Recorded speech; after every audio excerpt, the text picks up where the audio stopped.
Hello all, welcome back after short commercial break. Michael போர்ட்டரோட generic ஸ்ட்ராட்டஜிஸ்லேருந்து இப்போ நம்ம கண்டினியூ பண்ண போகிறோம். அக்கார்டிங் டு போர்ட்டர் என்ன சொல்கிறாரு அப்படின்னா,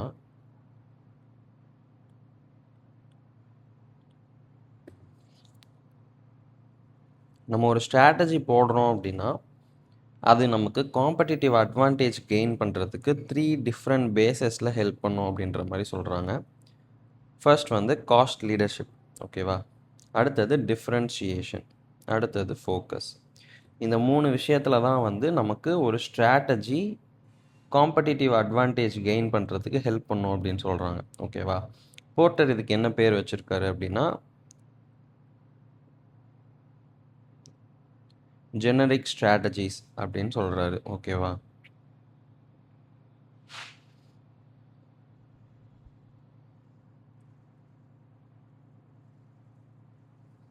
இதை ஏன் ஜெனரிக் ஸ்ட்ராட்டஜிஸ் அப்படின்னு பேர் வச்சுருக்காங்க அப்படின்னா, இது எந்த டைப் ஆஃப் ஆர்கனைசேஷனாக இருந்தாலும் ஆர் எந்த சைஸ் ஆஃப் பிஸ்னஸ் ஃபார்மாக இருந்தாலும் ஈவன் நாட் ஃபார் ப்ராஃபிட் ஆர்கனைசேஷனாக இருந்தாலும் இந்த ஸ்ட்ராட்டஜிஸை அவங்க இம்ப்ளிமெண்ட் பண்ணலான்னு சொல்கிறாங்க. அதனால தான் இதை ஜெனரிக் ஸ்ட்ராட்டஜிஸ்ன்னு சொல்கிறாங்க, ஓகேவா? ஃபஸ்ட்டு காஸ்ட் லீடர்ஷிப் என்ன சொல்லுது அப்படின்னா, producing standardised products at a very low per unit cost for consumers who are price sensitive. யாரெல்லாம் ப்ரைஸை பார்த்து அதுக்கேற்ற மாதிரி பர்ச்சேஸ் பண்ணுறாங்களோ அவங்கெல்லாம் ப்ரைஸ் சென்சிட்டிவ் கஸ்டமர்ஸ் ஆர் கன்சியூமர்ஸ்ன்னு சொல்லுவாங்க, ஓகேவா? அவங்களுக்கு நல்ல ஸ்டாண்டர்டான ஒரு ப்ராடக்டை கம்மியான காஸ்ட்டுக்கு ப்ரொடியூஸ் பண்ணி கொடுக்கறது தான் காஸ்ட் லீடர்ஷிப் அப்படின்னு சொல்கிறாங்க, ஓகேவா? டிஃப்ரென்ஷியேஷன் அப்படிங்கிறது என்ன அப்படின்னா, யூனிக்காக இருக்கணும் அந்த ப்ராடக்ட், ஓகேவா? இண்டஸ்ட்ரி வைட் அதுதான் யூனிக்கான ப்ராடக்டாக இருக்கணும். இது ஒரு சில கன்சியூமர்ஸ் எப்படி இருப்பாங்கன்னா, ப்ரைஸ்லாம் எனக்கு பிரச்சனையே இல்லை, என்கிட்ட அமௌண்ட் நிறைய இருக்குது, ஸோ எனக்கு ப்ரைஸ் பிரச்சனை இல்லை, பட் நான் யூஸ் பண்ணணுன்னா அந்த ப்ராடக்ட் சூப்பராக இருக்கணும், யூனிக்காக இருக்கணும் அப்படின்ற கன்சியூமர்ஸ்க்காக டிஃப்ரென்ஷியேஷன், மற்ற ப்ராடக்ட்ஸை விட நம்ம டிஃப்ரென்ஷியேட் பண்ணி காட்டுறது, அதுதான் டிஃப்ரென்ஷியேஷன் ஸ்ட்ராட்டஜின்னு சொல்கிறாங்க, ஓகேவா? அடுத்தது ஃபோக்கஸ்.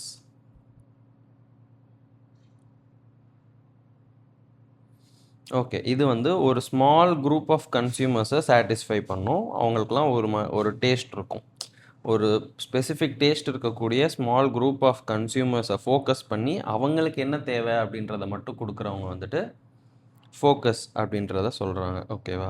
ஸோ இந்த 3 தான் generic strategies of Porter.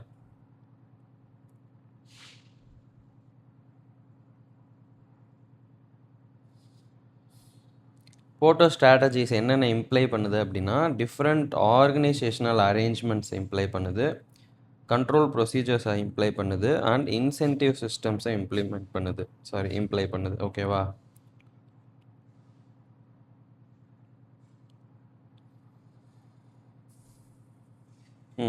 Larger ஃபார்ம்ஸாக இருக்காங்க, அவங்க பெரிய லெவலில் இருக்காங்க, அவங்களுக்கு ரிசோர்ஸஸ்க்கெலாம் பெரிய லெவலில் ஆக்சஸ் இருக்குது அப்படின்ற மாதிரி இருக்கவங்கலாம் எய்தர் காஸ்ட் லீடர்ஷிப் ஆர் டிஃப்ரென்ஷியேஷனுக்கு போயிடுவாங்க. இது ரெண்டில் ஏதாவது ஒன்று அவங்களுக்கு ஈஸியாக இருக்கும் அண்ட் அதுக்கேற்ற ரிவார்டும் கிடைக்கும். ஆனால் சின்ன ஃபார்ம்ஸ்லாம் ஃபோக்கஸில் போய் ட்ரை பண்ணுவாங்க. இப்போ நம்ம ஏரியாவில் இருக்கக்கூடிய எல்லாரையும் நம்ம அட்ராக்ட் பண்ணலாம், அந்த மாதிரி. காம்படிட்டிவ் ஸ்கோப்புன்னு சொல்லிட்டு ஒரு டயக்ராம் கொடுத்துருக்காங்க, காம்படிட்டிவ் அட்வான்டேஜ்னு சொல்லியிருக்காங்க. ஓகே, ப்ராட் டார்கெட் அப்படின்னா cost leadership differentiation, narrow target அப்படின்னா focused cost leadership focused differentiation, low cost production services differentiated product services. Okay, nice.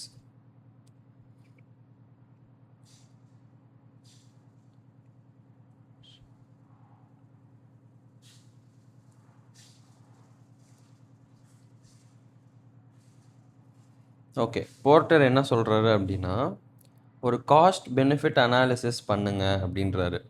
எதை வச்சு அப்படின்னா, நம்மளோட ஆப்பர்ச்சுனிட்டிஸை ஷேர் பண்ணுறோம்ல, நம்மளோட ஆல்ரெடி இருக்கக்கூடிய பிஸ்னஸ்க்கு நடுவில் இல்லை புதுசாக ஓப்பன் பண்ணலான்னு வச்சுருக்க பிஸ்னஸ்க்குள்ளே நம்ம ஒரு சில ஆப்பர்ச்சுனிட்டிஸை ஷேர் பண்ணுறோம். அந்த ஆப்பர்ச்சுனிட்டிஸ் தான் காஸ்ட் பெனிஃபிட் அனாலிசிஸ் பண்ணுங்க அப்படின்ற மாதிரி சொல்கிறாங்க. ஓகேவா? ஷேர் பண்ணால் அதுக்கான காஸ்ட் என்ன, பெனிஃபிட் என்ன, காஸ்ட் அதிகமாக இருக்கா, பெனிஃபிட் அதிகமாக இருக்கா, ஸோ ஷேர் பண்ணலாமா வேணாமா அப்படிங்கிறத போர்ட்டர் பார்க்க சொல்கிறாரு.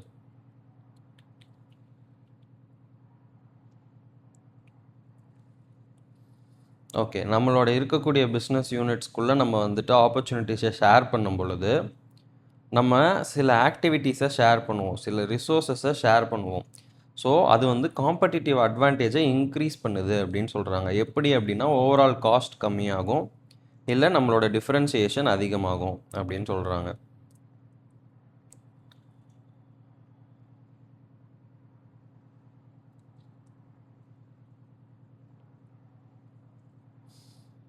ஷேரிங் பண்ணுங்க அப்படின்னு சொல்கிறத தாண்டி போர்ட்டர் என்ன சொல்கிறாரு அப்படின்னா ட்ரான்ஸ்ஃபர் பண்ணுங்கள், ஸ்கில்ஸை ட்ரான்ஸ்ஃபர் பண்ணுங்கள், எக்ஸ்பர்ட்டீஸை ட்ரான்ஸ்ஃபர் பண்ணுங்கள் அப்படின்னு சொல்கிறாங்க.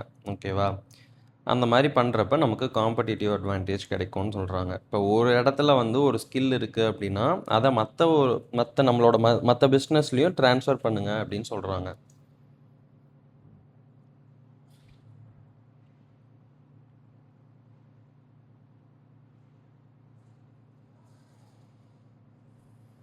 ஓகே, நம்ம வந்து காஸ்ட் லீடர்ஷிப்புக்கு போகிறதா, டிஃப்ரென்ஷியேஷனுக்கு போகிறதா, ஃபோக்கஸ்க்கு போகிறதா அப்படிங்கிறதெல்லாம் வந்து எதை பொறுத்து டிபெண்ட் பண்ணும், எதை டிபெண்ட் பண்ணி இருக்குது அப்படின்னா ஒரு சில ஃபேக்டர்ஸ் இருக்குது. என்னென்ன அப்படின்னா type of industry, size of firm, நம்மளோட ஃபேர்மோட சைஸ் என்ன, காம்படிஷன் எந்த மாதிரி இருக்குது, இதெல்லாம் பேஸ் பண்ணி நம்ம நிறைய ஸ்ட்ராட்டஜிஸ் போட்டு ஒவ்வொன்றுத்துலேருந்தும் அட்வான்டேஜஸை எடுத்துக்கலாம் அப்படின்னு சொல்கிறாங்க. ஓகேவா? இப்போ ஃபஸ்ட்டு காஸ்ட் லீடர்ஷிப் ஸ்ட்ராட்டஜினா என்னன்னு பார்க்க போகிறோம்.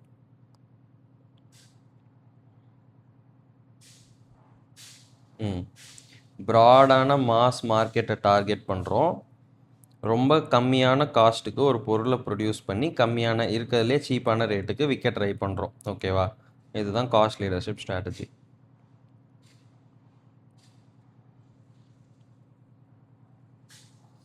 இதில் என்ன பண்ணோம் அப்படின்னா காஸ்ட்டு ரெடியூஸ் பண்ணுறதுக்காக நம்ம வந்து தீவிரமாக போராடணும், ரொம்ப தீவிரமாக போராடணும். எந்தெந்த ஏரியாஸில் அப்படின்னா ப்ரொக்யூர்மெண்ட்டில், ப்ரொடக்ஷனில், ஸ்டோரேஜில், அப்புறம் டிஸ்ட்ரிபியூஷன் ஆஃப் ப்ராடக்ட் ஆர் சர்வீஸில், ஆல்சோ எக்கனாமிஸ் இன் ஓவர் ஹெட் காஸ்ட்.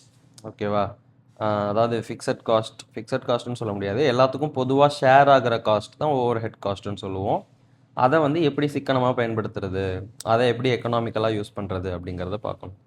ஏன் அப்படின்னா நமக்கு எவ்வளோக்கு எவ்வளோ காஸ்ட் கம்மியாகுதோ அந்த அளவுக்கு லோயர் ப்ரைஸ் நம்ம வந்து சார்ஜ் பண்ணலாம் அந்த ப்ராடக்ட்டுக்கு. காம்படிட்டர்ஸை விட நம்ம கம்மியாக சார்ஜ் பண்ணோம், அதானே நம்ம மோட்டிவ். ஆனாலும் நம்ம சாட்டிஸ்ஃபேக்ஷனாக ப்ராஃபிட் ஏர்ன் பண்ணலாம்.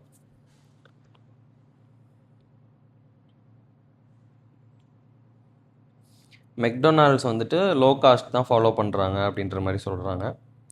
பட் நம்ம ஊரில் அதுவே காஸ்ட்லியாக தான் இருக்குது. டெக்காத்தலான் சொல்லலாம். டெக்காத்தலான் வந்துட்டு லோ காஸ்ட் லீடர்ஷிப் ஸ்ட்ராட்டஜி தான் பண்ணுவாங்க. இன்டர்நேஷ்னல் ரெக்கக்னிஷனும் இருக்கும், காம்படிஷனையும் பீட் பண்ணுவாங்க. சென்னையிலலாம் போனோம்னா டெக்காத்தலானில் சீப் அண்ட் பெஸ்ட்டாக ஸ்போர்ட்ஸ் ரிலேட்டட் திங்ஸ்லாம் வாங்கிட்டு வரலாம். நான் அங்கே தான் போயிருக்கேன், ஸோ எனக்கு அதான் தெரியும்.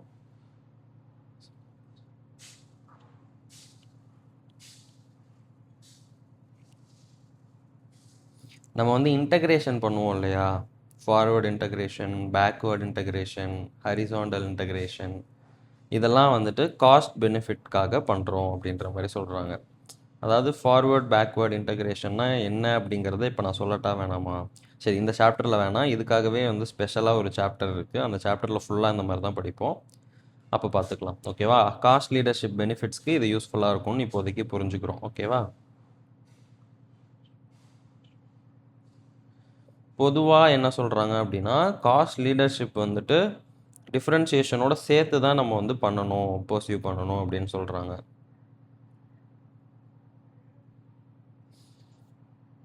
நிறைய காஸ்ட் ரிலேட்டட் திங்ஸ் வந்துட்டு அட்ராக்டிவ்னஸை வந்துட்டு அஃபெக்ட் பண்ணும் அப்படின்னு சொல்கிறாங்க. ஜென்ரிக் ஸ்ட்ராட்டஜிஸில் எந்த அளவுக்கு அது கரெக்டாக இருக்கும் அந்த ஜென்ரிக் ஸ்ட்ராட்டஜி அப்படிங்கிறது நம்பர் ஆஃப் காஸ்ட் எலமெண்ட்ஸ் வந்து அதை அஃபெக்ட் பண்ணுதுன்னு சொல்கிறாங்க. எக்கானமிஸ் ஆர் டிஸ்எக்கானமிஸாக இருக்கலாம், இல்லை லேர்னிங் அண்ட் எக்ஸ்பீரியன்ஸ் கர்வோட எஃபெக்ட்ஸாக இருக்கலாம், நம்ம எவ்வளோ percentage of the capacity utilise பண்ணியிருக்கோன்றதா இருக்கலாம், இல்லை நம்மளோட டிஸ்ட்ரிபியூட்டர்ஸ் சப்ளையர்ஸோட லிங்கேஜஸ் எப்படி இருக்குன்றதா இருக்கலாம். ஓகேவா, இதெல்லாம் வந்துட்டு காஸ்ட் எலமெண்ட்ஸ். இந்த எலமெண்ட்ஸை பொறுத்து தான் ஜென்ரிக் ஸ்ட்ராட்டஜிஸ் வந்து எது நமக்கு அட்ராக்டிவாக இருக்குது, டிஃப்ரென்ஷியேஷன் போகலாமா, காஸ்ட் லீடர்ஷிப் போகலாமா, ஃபோக்கஸ் போகலாமா அப்படின்னு நமக்கு அந்த அட்ராக்டிவ்னஸை அதாவது அந்த அட்ராக்டிவ்னஸை டிட்டர்மைன் பண்ணுறது இந்த நம்பர் ஆஃப் காஸ்ட் எலமெண்ட்ஸ் தான் அப்படின்னு சொல்கிறாங்க. அது என்னென்ன? Economies or diseconomies, learning and experience curve effects, percentage of capacity utilised, linkages with suppliers and distributors. ஓகேவா, வேறு சில காஸ்ட் எலமெண்ட்ஸ்லாம் இருக்காட்டுக்கு.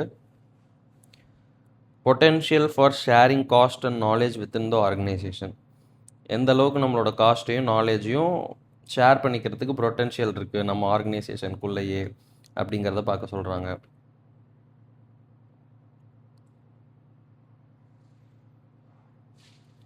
இப்போ புதுசாக ஏதாவது ஒரு ப்ராடக்டை டெவலப் பண்ணுறதுக்கோ இல்லை ஆல்ரெடி இருக்க ப்ராடக்டை மாடிஃபை பண்ணுறதுக்கோ ஆர்என்டி காஸ்ட் எவ்வளோ ஆகும் அப்படின்னு ஒரு எஸ்டிமேட் போட சொல்கிறாங்க. இது ரொம்ப சீப்பாக தான் இருக்குது, நல்ல ரிட்டர்ன்ஸ் கிடைக்கும் அப்படின்னா நம்ம டிஃப்ரென்ஷியேஷன் போய்க்கலாம். இல்லை புதுசாக ப்ராடக்ட் கொண்டு வரது இல்லை ஆல்ரெடி இருக்க ப்ராடக்டே டிஃப்ரென்ஷியேட் பண்ணுறதுலாம் கஷ்டமாக இருக்குது அப்படின்னா ஆப்வியஸாக காஸ்ட் லீடர்ஷிப் தான் ஒரே ஆப்ஷன். லேபர் காஸ்ட் எப்படி இருக்குது, டேக்ஸ் ரேட்ஸ் எப்படி இருக்குது, அந்த எனர்ஜினா பவர் லைக் எலக்ட்ரிசிட்டி அப்படின்னு நான் நினைக்கிறேன். ஓகேவா, அந்த காஸ்ட் எப்படி இருக்குது, ஷிப்பிங் காஸ்ட் எப்படி இருக்குது, இதெல்லாம் வந்துட்டு அதர் காஸ்ட் எலமெண்ட்ஸ் அப்படின்னு சொல்கிறாங்க. ஓகேவா, இதெல்லாம் தான் வச்சு நம்ம இந்த 3 ஜென்ரிக் இதில் எதுக்குள்ளே போகலாம் அப்படின்றத முடிவு பண்ணோம். This internal strategy of sharing resources to build a competitive advantage is called synergy effect. ஓகேவா, தனியாக அந்த பிஸ்னஸும் நான் தான் பண்ணுறேன், தனியாக இந்த பிஸ்னஸும் நான் தான் பண்ணுறேன், பட் ஸ்கில்ஸ் அண்ட் எக்ஸ்பர்டேஸை இதுக்கும் ட்ரான்ஸ்ஃபர் பண்ணி நான் ஓவராலாக க்ரோ ஆகுறேன்ல, அதை தான் வந்து சினர்ஜிக் எஃபெக்ட்னு சொல்கிறாங்க. ஓகேவா, நம்ம ரிசோர்ஸஸை வந்துட்டு நம்ம ஆர்கனைசேஷனுக்குள்ளே ஷேர் பண்ணிக்கணும், ஸோ தட் நமக்கு ஓவராலாக இன்க்ரீஸ்ட் ப்ராஃபிட்ஸ் கிடைக்கும். இது தனியாக 1000 ரூபா, இது தனியாக 1000 ரூபா சம்பாதிக்கிற நேரத்தில் 2 பேரும் அவங்களோட ஸ்கில்ஸை ஷேர் பண்ணிக்கிறாங்க அப்படின்றப்போ மொத்தம் 2200 சம்பாதிப்போம். அந்த எக்ஸ்ட்ரா 200 தான் வந்துட்டு க்ரோத்து, அதுதான் சினர்ஜி அப்படின்றாங்க. ஓகேவா,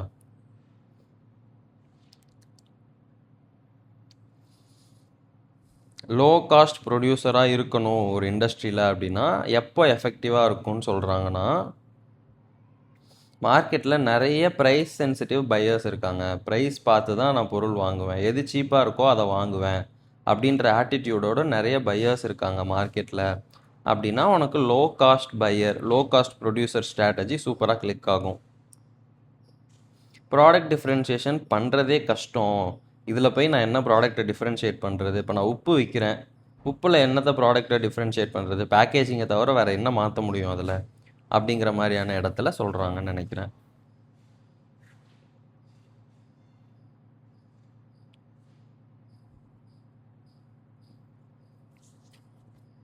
ஃபர்தர் இது 2 பாயிண்ட்டும் முக்கியம் போல். அப்புறம் ஃபர்தர்னு கொடுத்து இங்கே ஒரு பாயிண்ட் கொடுத்துருக்காங்க.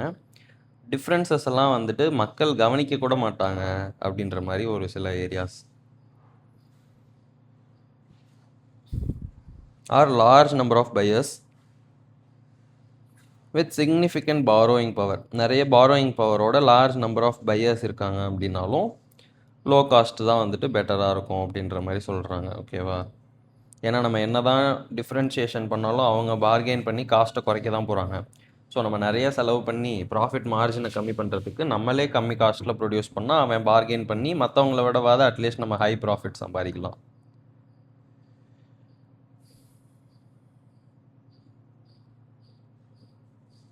ஓகே, இந்த பேசிக் ஐடியா என்ன அப்படின்னா, மற்ற காம்படிட்டர்ஸை விட நம்ம கம்மியான காஸ்ட்டுக்கு ப்ரொடியூஸ் பண்ணி கம்மியான விலைக்கு விற்கிறோம்.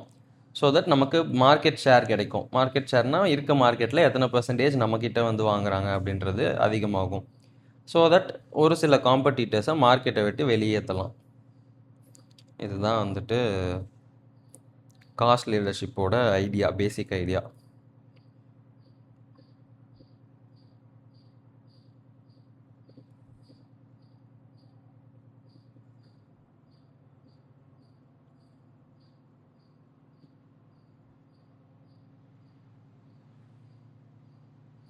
ஓகே. ஒரு சக்ஸஸ்ஃபுல் காஸ்ட் லீடர்ஷிப் ஸ்ட்ராட்டஜி வந்து எப்படி இருக்கும் அப்படின்னா, அந்த என்டையர் ஃபர்மே என்ன பண்ணுவாங்க அப்படின்னா, ஹை எஃபிஷியண்ட்டாக இருப்பாங்க.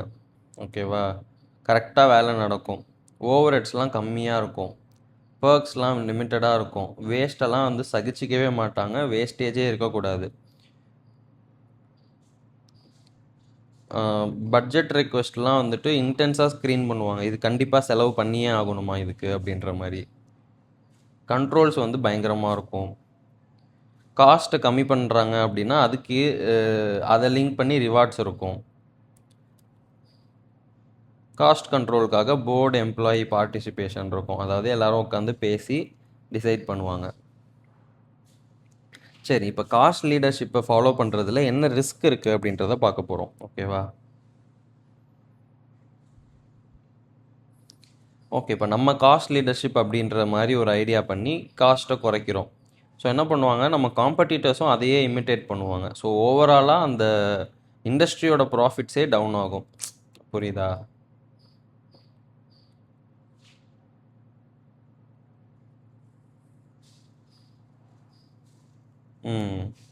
ஒன்று டெக்னாலஜிக்கலாக ஏதாவது ஒன்று புதுசாக கண்டுபிடிச்சிருக்காங்க அப்படின்னா அந்த இண்டஸ்ட்ரியில் வந்துட்டு நம்ம காஸ்ட் ரெடக்ஷன் பண்ணுறதெல்லாம் வந்து வேஸ்ட்டாக போயிடும். இப்போ ஃபார் எக்ஸாம்பிள் நம்ம வந்து மெஷின் ஏ யூஸ் பண்ணுறோன்னு வச்சுக்கோங்களேன். அவன் வந்துட்டு அந்த மெஷினே இல்லாமல் வேறு என்ன பண்ண முடியும், இல்லை ஒரு அட்வான்ஸ்டு மெஷின் யூஸ் பண்ணுறான். மெஷின் ஏஏ ரொம்ப அட்வான்ஸ்டு. ஓகேவா? அந்த மெஷினை வச்சு யூஸ் பண்ணுறான். இப்போ நம்ம வந்து இதில் யூஸ்வலாக 100 ருபீஸ் ஆகும். நம்ம ரொம்ப சிக்கனம் பண்ணி எப்படியாவது 70க்குள்ளே முடிக்கணும்னு போராடி முடிச்சிட்டு இருக்கோம். ஆனால் இந்த மெஷினில் நார்மலாகவே 50 தான் ஆகும். அவன் கொஞ்சம் வேஸ்டேஜ்லாம் பண்ணி 55க்கு பண்ணுறான். ஸோ இந்த மாதிரி டெக்னாலஜி அப்டேட் ஆகிடுச்சு அப்படின்னா நம்ம கஷ்டப்பட்டு பண்ண ஸ்ட்ராட்டஜிலாம் வேஸ்ட்டாக போயிடும் அப்படின்ற மாதிரி சொல்கிறாங்க. ஓகேவா? அது இன்னொரு என்ன பாயிண்ட்டு சொல்கிறாங்க அப்படின்னா, திடீர்னு பையர்ஸோட இன்ட்ரெஸ்ட்லாம் மாறி போய் ஏதாவது ஒரு டிஃப்ரென்ஷியேட்டிங் ஃபீச்சருக்கு வந்து ஆசைப்பட்டு எல்லாருமே அதை வாங்க ஆரம்பிச்சிட்டாங்க அப்படின்னா நம்ம கஷ்டப்பட்டு காஸ்ட்டை கம்மி பண்ணதெல்லாம் வேஸ்ட் ஆகிடும். காஸ்ட் லீடர்ஷிப் ஸ்ட்ராட்டஜியை எப்படி அச்சீவ் பண்ணுறது அப்படின்றத சொல்கிறாங்க. காஸ்ட் லீடர்ஷிப் ஸ்ட்ராட்டஜி அச்சீவ் பண்ணணுன்னா ஃபாலோயிங் ஆக்ஷன்ஸை ஃபாலோ பண்ணலாம் அப்படின்னு சொல்கிறாங்க. ஃபஸ்ட்டு அந்த ப்ராடக்ட்டுக்கோ சர்வீஸ்க்கோ எவ்வளோ டிமாண்ட் இருக்கும் அப்படிங்கிறத ப்ராப்பராக ஃபோர்காஸ்ட் பண்ணணும்னு சொல்கிறாங்க. ஸோ நம்ம காஸ்ட்டை கம்மி பண்ண போகிறோன்றப்ப நம்மளோட டோட்டல் ப்ரொடக்ஷன் தெரியணும். அப்போ தான் ஃபிக்ஸட் காஸ்ட்டெல்லாம் ப்ராப்பராக ஹேண்டில் பண்ண முடியும்.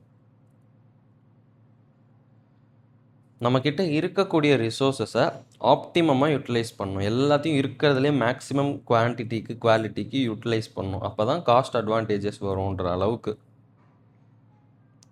ஆப்வியஸாக எக்கனாமிஸ் ஆஃப் ஸ்கேலை அச்சீவ் பண்ணணும். பர் யூனிட் காஸ்ட்டை கம்மி பண்ணணும்.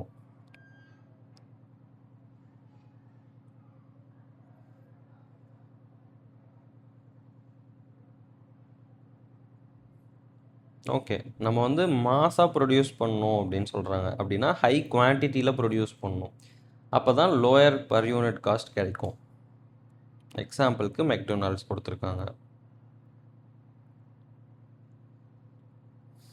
Okay, cost saving technologies and advanced technology for efficient ஒர்க்கிங்கில் செலவு பண்ணணும் அப்படின்ற மாதிரி சொல்கிறாங்க. டிஃப்ரென்சியேஷன் பண்ணுறேன்ட்டு போயிடவே கூடாது. அது ரொம்ப முக்கியம், இல்லைனா பிழைக்கவே முடியாதுன்னு வர வரைக்கும் டிஃப்ரென்சியேஷனை தவிர்ப்போம் அப்படின்றாங்க. ஓகேவா? ஸோ இந்த 6 பாயிண்ட்டையும் ஃபாலோ பண்ணால் ஓரளவுக்கு காஸ்ட் லீடர்ஷிப் ஸ்ட்ராட்டஜி அச்சீவ் பண்ணலாம் அப்படின்றாங்க. அடுத்தது காஸ்ட் லீடர்ஷிப் ஸ்ட்ராட்டஜியோட அட்வான்டேஜஸ் என்ன அப்படின்றத பார்க்க போகிறோம்.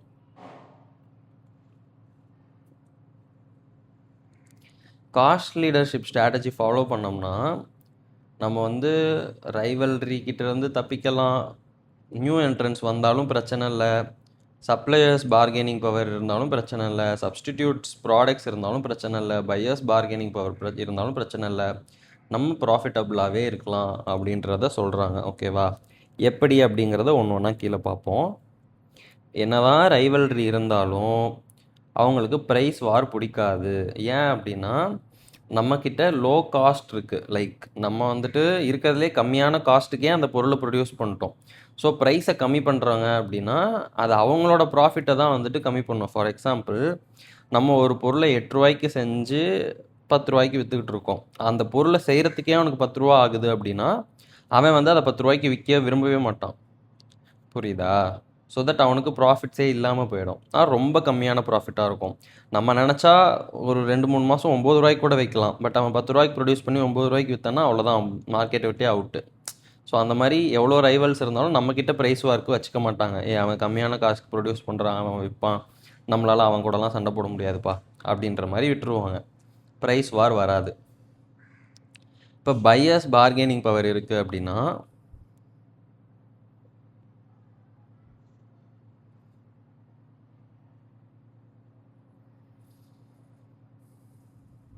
இப்போ என்ன சொல்கிறாங்க, பவர்ஃபுல் பையர்ஸ் ஆர் கஸ்டமர்ஸ் யூஸ்வலாக என்ன பண்ணுவாங்க, அவங்களோட பார்கெனிங் பவரை யூஸ் பண்ணுவாங்க. நீ கொடுக்கலன்னா நான் இன்னொரு ஃபேர்மில் போய் வாங்கிக்குவேன் அப்படிங்கிறது தான் அவங்களுடைய ஒரு பவராக இருக்கும். ஓகேவா? பட் இந்த இடத்துல நம்ம வந்து காஸ்ட் லீடராக இருப்போம். இருக்கிறதுலே நம்ம தான் காஸ்ட்டு மினிமமாக வச்சு ப்ரொடியூஸ் பண்ணுறோம். ஸோ நம்ம தான் வந்துட்டு ப்ரைஸையும் கம்மியாக கொடுக்கறதுக்கு சான்சஸ் இருக்குது. ஸோ அவங்க நம்மக்கிட்ட வாங்கி தான் ஆகணும், வாங்குவாங்க. இல்லை வெளியே போய் வாங்குறாங்க அப்படின்னா அங்கே அதிகமான காஸ்ட்டுக்கும் வாங்குவாங்க. அது அவங்களுக்கு ப்ராஃபிட்டபுளாக இருக்காது. ஸோ நம்மக்கிட்ட வாங்குறது தான் அவங்களுக்கும் பெட்டராக இருக்கும். ஸோ அவங்களோட பவரை நம்மள்ட்ட யூஸ் பண்ண முடியாது, நம்மக்கிட்ட தான் வாங்கி ஆகணும் அப்படின்ற ஒரு இடத்துக்கு வந்துடுவாங்க. அடுத்தது சப்ளையர்ஸ் பார்கெனிங் பவர் என்ன அப்படின்னா, ஒரு ரொம்ப முக்கியமான ஒரு பொருளாக இருக்கும். நமக்கு தரணும் அப்படின்னா இந்த ப்ரைஸ்க்கு தான்ப்பா நீ தரணும், லைக் இந்த ப்ரைஸ்க்கு தான் நீ வாங்கணும் அப்படின்னு சொல்லுவாங்க.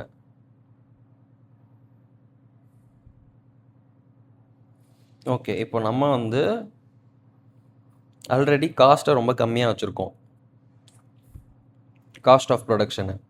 ஸோ இப்போ வந்து நம்ம சப்ளையர் வந்து ப்ரைஸை இன்க்ரீஸ் பண்ணுறாங்க அப்படின்னா அவங்க நமக்கு மட்டும் இன்க்ரீஸ் பண்ண மாட்டாங்க, இண்டஸ்ட்ரி வைட் தான் இன்க்ரீஸ் பண்ணுவாங்க. கரெக்டாக? அந்த இடத்துல மற்றவங்களை விட நம்மளால் அதை ஈஸியாக அப்சர்வ் பண்ணிக்க முடியும், அந்த ப்ரைஸ் இன்க்ரீஸை. நம்ம வந்து கஸ்டமருக்கு ப்ரைஸை இன்க்ரீஸ் பண்ணுறதுக்கு முன்னாடி நிறைய increase of price from supplier வந்து நம்மளால் தான் அதிகமாக அப்சர்வ் பண்ணிக்க முடியும். மற்றவங்களாம் வந்துட்டு ஆல்ரெடி எனக்கு கட்டுப்படி ஆகலை அப்படின்ற மாதிரி சீக்கிரமாக ப்ரைஸை இன்க்ரீஸ் பண்ணுவாங்க. பட் நமக்கு அப்படி இல்லை, நம்ம கம்மியான காஸ்ட்டுக்கு ப்ரொடியூஸ் பண்ணுறோம். ஸோ டு தட் எக்ஸ்டென்ட் நம்ம வந்து அதை நம்மளே அப்சர்வ் பண்ண ட்ரை பண்ணலாம். அடுத்தது நியூ என்ட்ரன்ஸ். நம்ம ஆல்ரெடி லோ காஸ்ட்டில் வந்து இது பண்ணிக்கிட்டு இருக்கோம். ஸோ இப்போ நியூ என்ட்ரன்ஸ்லாம் வந்தாங்க அப்படின்னா நமக்கு நம்ம பண்ணுறது அது ஒரு பேரியர் மாதிரி தான் இருக்கும். ஓகேவா? அவங்க உள்ளேயே வர முடியாது.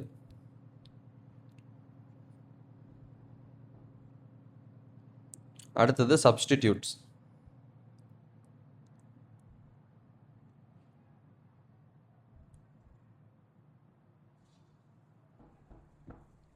இப்போ என்ன சொல்கிறாங்க அப்படின்னா, இப்போ லோ காஸ்ட் லீடர்ஸ் இருக்காங்க இல்லையா, அவங்க வந்துட்டு ஆல்ரெடி இருக்கிறத விட ப்ரைஸை கம்மி கூட ட்ரை பண்ணுவாங்க அப்படின்ற மாதிரி சொல்கிறாங்க. எதுக்காக அப்படின்னா எக்ஸிஸ்டிங் கஸ்டமர்ஸ் வந்து அவங்க கூடயே ஸ்டே பண்ணணும், அதாவது வேறு ப்ராடக்ட்ஸ்க்கு போயிடக்கூடாது, வேறு கம்பெனிக்கு போயிடக்கூடாது, கஸ்டமர்ஸ் நம்மக்கிட்ட தான் இருக்கணும் அப்படிங்கிறதுக்கு அவங்க காஸ்ட்டை கம்மி பண்ணுவாங்க. இவங்களே வந்துட்டு சப்ஸ்டிடியூட்ஸை டெவலப் பண்ணுறதுக்கு இன்வெஸ்ட் பண்ணுவாங்க, ஈவன் அந்த பேட்டர்ன்ஸை கூட பர்ச்சேஸ் பண்ணுவாங்க அப்படின்ற மாதிரி சொல்கிறாங்க. ஓகே, இப்போது காஸ்ட் லீடர்ஷிப் ஸ்ட்ராட்டஜியோட டிஸ்அட்வான்டேஜஸ் என்ன அப்படின்றத பார்க்க போகிறோம். ஓகே, ஃபஸ்ட்டு டிஸ்அட்வான்டேஜ் என்ன அப்படின்னா, இது ரொம்ப நாளைக்கு தாங்காது, ஏன்னா காம்படிட்டர்ஸ் இதை ஈஸியாக இமிட்டேட் பண்ணிடலாம் அப்படின்றத சொல்கிறாங்க. நம்ம என்ன டெக்னிக் யூஸ் பண்ணி காஸ்ட்டை கம்மி பண்ணமோ அதே டெக்னிக்கை அவங்களும் யூஸ் பண்ண ஆரம்பிச்சிட்டாங்கன்னா காஸ்ட் அவங்களுக்கும் கம்மியாயிடும். ஸோ அந்த இது வந்துட்டு ரொம்ப நாளைக்கு வந்து லாஸ்ட் ஆகாது அப்படின்னு சொல்கிறாங்க. ஆமாம், காஸ்ட் லீடர்ஷிப் எப்போ சக்ஸஸ்ஃபுல்லாக இருக்கும் அப்படின்னா ஹையர் சேல்ஸ் வால்யூம் இருந்தால் மட்டும்தான் சக்ஸஸ்ஃபுல்லாக இருக்கும்.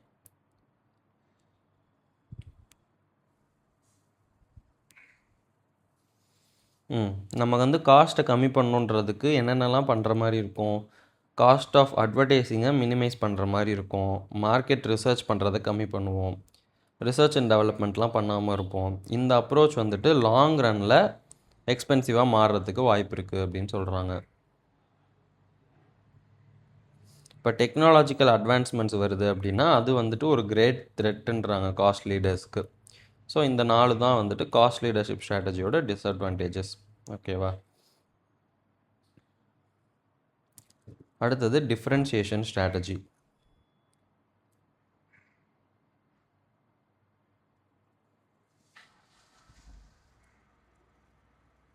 இதுவும் ப்ராட் மாஸ் மார்க்கெட்டுக்கு தான் எய்ம் பண்ணுறாங்க.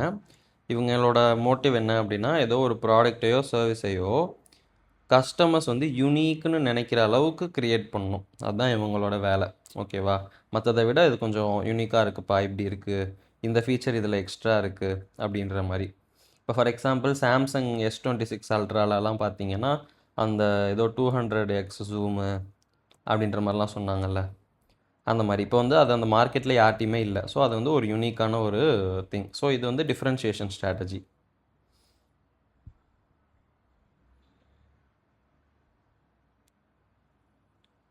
ஓகே, அந்த டிஃப்ரென்ஷியேஷன், அந்த யூனிக்னஸ், அது வந்துட்டு எது எதில் இருக்கலாம் அப்படின்னா, ப்ராடக்டோட டிசைனில் இருக்கலாம், பிராண்டோட இமேஜில் இருக்கலாம், ஏதாவது ஒரு ஃபீச்சராக இருக்கலாம், இல்லை ஒரு டெக்னாலஜியாக இருக்கலாம், இல்லை ஒரு டீலர் நெட்வொர்க்காவோ கஸ்டமர் சர்வீஸாகவோ இருக்கலாம் அப்படின்னு சொல்கிறாங்க. ஆமாம், பிகாஸ் ஆஃப் திஸ் டிஃப்ரென்ஷியேஷன், இது யூனிக்காக இருக்குது, இந்த ஃபீச்சர் இருக்குது அப்படின்றதுக்காக நம்ம வந்து ப்ரீமியம் அமௌண்ட்டு சார்ஜ் பண்ணிக்கலாம், மற்றவங்கள விட கொஞ்சம் எக்ஸ்ட்ரா சார்ஜ் பண்ணிக்கலாம்.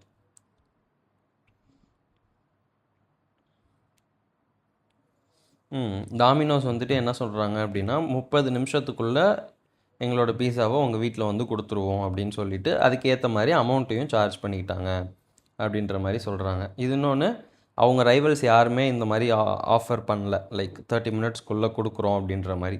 ஸோ அது வந்துட்டு ஒரு யூனிக் செல்லிங் பாயிண்ட்டாக இருந்துச்சு அப்படின்றத சொல்கிறாங்க. ஓகே, இப்போ நான் டாமினோஸ் போட்டுடலாம்ப்பா, அதனால் 30 மினிட்ஸ்க்குள்ளே வந்துடும் அப்படின்ற மாதிரி கஸ்டமர்ஸ்லாம் அப்படியே திங்க் பண்ணி இதை நிறைய வாங்க ஆரம்பித்தாங்க அப்படின்ற மாதிரி.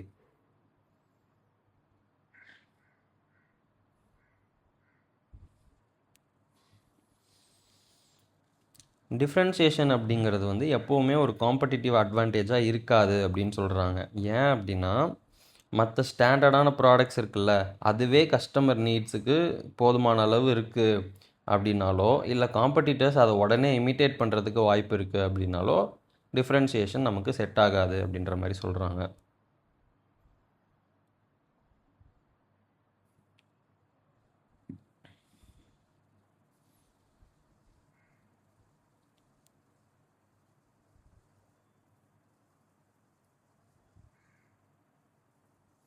ஏன்னா எனக்கு புரியல. Durable products protected by barriers to quick imitation by competitors areas better.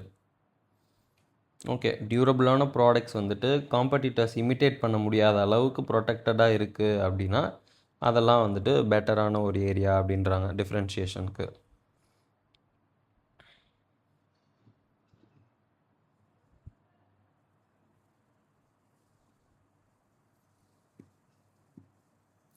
நம்ம வந்து சக்ஸஸ்ஃபுல்லாக டிஃப்ரென்ஷியேஷன் பண்ணிட்டோம் அப்படின்னா நமக்கு ப்ராடக்ட் ஃப்ளெக்சிபிலிட்டி அதிகமாக இருக்கும், கம்பேட்டபிலிட்டி அதிகமாக இருக்கலாம், காஸ்ட் கம்மியாக இருக்கலாம், சர்வீஸ் வந்து இம்ப்ரூவ்டாக இருக்கும், மெயின்டெனன்ஸ் கம்மியாக இருக்கலாம், கன்வீனியன்ஸ் அதிகமாக இருக்கலாம், இல்லை நிறைய ஃபீச்சர்ஸ் இருக்கலாம். இதெல்லாம் தான் டிஃப்ரென்ஷியேஷன் சொல்கிறாங்க. சக்ஸஸ்ஃபுல் டிஃப்ரென்ஷியேஷன்னா என்ன அப்படின்னா, ப்ராடக்ட் ஃப்ளெக்சிபிளாக இருக்கலாம், திருப்பி அதே சொல்கிறேன்னா, கம்பேட்டபிலிட்டி பெட்டராக இருக்கலாம். ஸோ இதெல்லாம் தான் வந்துட்டு டிஃப்ரென்ஷியேட்டட் திங்ஸ் அப்படின்றாங்க. இதில் ஏதாவது ஒன்று தான் இருக்கும் அப்படின்ற மாதிரி சொல்கிறாங்க டிஃப்ரென்ஷியேஷன்னா.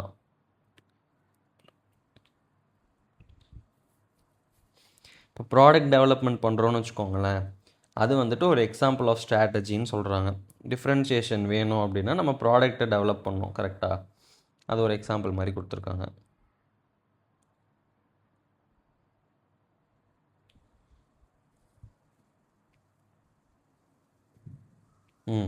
நம்ம வந்து டிஃப்ரென்சியேஷன் பண்ணுறோம் அப்படின்னு டிசைட் பண்ணுறதுக்கு முன்னாடி கஸ்டமர்ஸ்க்கு என்ன வேணும், அவங்களுக்கு உண்மையாலுமே என்ன நீடு இருக்குது, அவங்களோட ப்ரிஃபரன்சஸ் என்ன அப்படிங்கிறத ஃபுல்லாக அண்டர்ஸ்டாண்ட் பண்ணிவிட்டு அப்புறமா தான் டிஃப்ரென்சியேஷன் ஸ்ட்ராட்டஜிக்குள்ளேயே போகணும் அப்படின்ற மாதிரி சொல்கிறாங்க.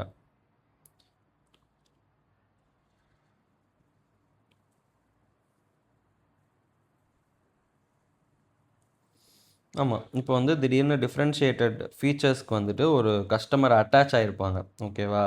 அதுக்கு அவங்களோட கஸ்டமர் லாயல்ட்டியை வந்துட்டு கெயின் பண்ணுறதுக்காக நம்ம வந்துட்டு ஒரு ஹையர் ப்ரைஸை சார்ஜ் பண்ணுவோம் அப்படின்ற மாதிரி சொல்கிறாங்க, ஓகேவா?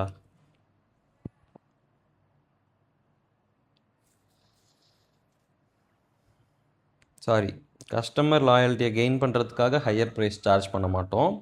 இந்த மாதிரி ப்ராடக்டை வந்து சக்ஸஸ்ஃபுல்லாக டிஃப்ரென்ஷியேட் பண்ணிட்டோம் அப்படின்னா ஒரு ஹையர் ப்ரைஸ் சார்ஜ் பண்ணுறதுக்கும் கஸ்டமரோட லாயல்ட்டியை கெயின் பண்ணுறதுக்கும் அது ஹெல்ப்ஃபுல்லாக இருக்குது அப்படின்னு சொல்கிறாங்க. ஏன் அப்படின்னா கன்சியூமர்ஸ் வந்துட்டு அதோட அட்டாச்சாக இருப்பாங்க அப்படின்ற மாதிரி.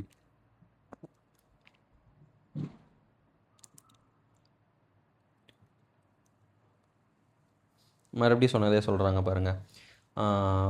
என்னென்ன ஃபீச்சர்ஸ்லாம் இருந்துட்டால் அது வந்து டிஃப்ரென்ஷியேஷன் சொல்லுவாங்க அப்படின்னா சுப்பீரியர் சர்வீஸ் இருக்கலாம், ஸ்பேர் பார்ட்ஸ் அவைலபிலிட்டியாக இருக்கலாம், இன்ஜினியரிங் டிசைனாக இருக்கலாம், ப்ராடக்ட் பெர்ஃபார்மன்ஸாக இருக்கலாம், யூஸ்ஃபுல் லைஃபாக இருக்கலாம், இல்லை மைலேஜாக இருக்கலாம், இல்லை ஈஸி டு யூஸாக இருக்கலாம். இதில் எதாக இருந்தாலும் அதை வந்துட்டு ஒரு டிஃப்ரென்ஷியேஷன் அப்படின்னு சொல்லுவாங்கன்னு சொல்கிறாங்க. ஓகேவா?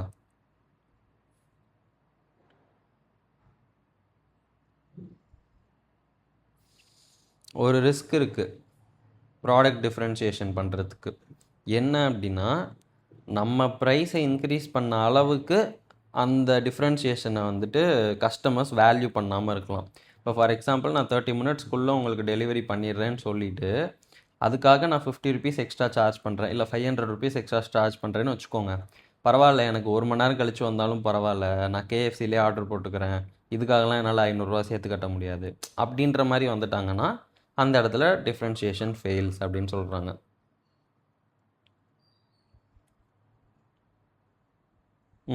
இன்னொரு ரிஸ்க் என்னென்னா எப்பயுமே இருக்க மாதிரி நம்ம காம்படிட்டர்ஸும் அதை பண்ண ஆரம்பிச்சிருவாங்க. அடுத்து நாங்களும் 30 மினிட்ஸில் கொடுக்குறோம், நான் 29 மினிட்ஸ்லேயே கொடுக்குறோம், அந்த மாதிரி வர ஆரம்பிச்சிடும்.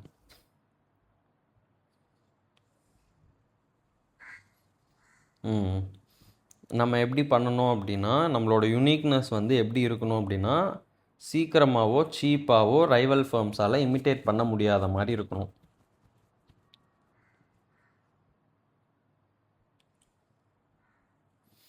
ஓகே, அமேசான் ப்ரைம் என்ன சொல்கிறாங்க, 2 ஹார்ஸ் டெலிவரி கொடுக்குறோம் அப்படின்ற மாதிரி சொல்கிறாங்க. இது வந்துட்டு மோஸ்ட்லி எந்த ரைவலாலையும் வந்துட்டு இமிட்டேட் பண்ண முடியாது. அவங்களுக்கு நிறைய இடத்துல வேர் ஹவுஸ் இருக்குது, டிஸ்ட்ரிபியூஷன் சேனல் வந்து அவ்வளோ தூரம் அவங்க வந்துட்டு ஸ்ட்ராங்காக வச்சுருக்காங்க. அதனால தான் அவங்களால இதை பண்ண முடியுது, மற்றவங்களால இதை பண்ண முடியாது. அதனால தான் அவங்க மார்க்கெட்டை லீட் பண்ணுறாங்கன்னு சொல்கிறாங்க. நம்ம டிஃப்ரென்ஷியேஷன் சொல்கிறோம்ல, அது எந்த பேசிஸில் டிஃப்ரென்ஷியேட் பண்ணலாம் அப்படிங்கிறத இங்கே கொடுத்துருக்காங்க. செவரல் பேசிஸ் இருக்கான். மேஜராக என்னென்ன இருக்குது அப்படின்னா ப்ராடக்ட்டு, ப்ரைஸிங்கு, ஆர்கனைசேஷன், இது 3த்தில் தான் வந்து நம்ம டிஃப்ரென்ஷியேட் பண்ண முடியும் அப்படின்றத சொல்கிறாங்க. ஃபர்ஸ்ட் வந்து ப்ராடக்ட்.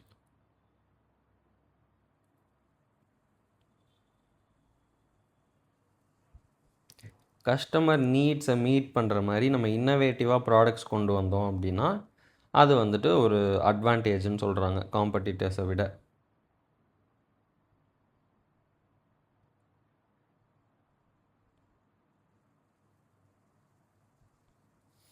ஆனால் இந்த மாதிரி நம்ம ட்ரை பண்ணும் பொழுது இது காஸ்ட்லியான ஒரு விஷயமா இருக்கலாம். ரிசர்ச் அண்ட் டெவலப்மெண்ட்டுக்கு செலவாகும், ப்ரொடக்ஷன் மார்க்கெட்டிங்க்கெலாம் செலவாகும். ஸோ காஸ்ட் ஆஃப் ப்ரொடக்ஷன் ஓவராலாக இன்க்ரீஸ் ஆகும், டிஸ்ட்ரிபியூஷனுக்கும் காஸ்ட் இன்க்ரீஸ் ஆகும் அப்படின்றாங்க.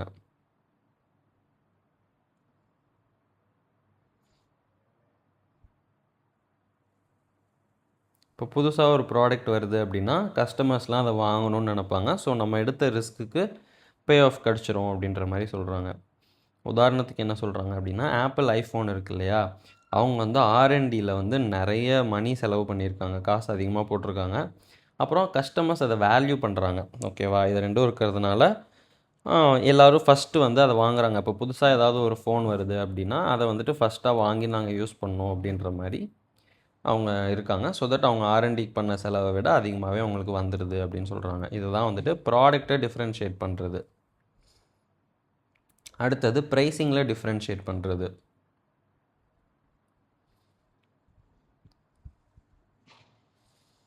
டிமாண்ட் சப்ளையை பொறுத்து ப்ரைஸ் மாறும். இது எதனாலையும் மாறலாம் அப்படின்னா கஸ்டமரோட ideal value for a product, இது எவ்வளோ வேல்யூ பண்ணுறாங்க அப்படிங்கிறத பொறுத்து மாறலாம்.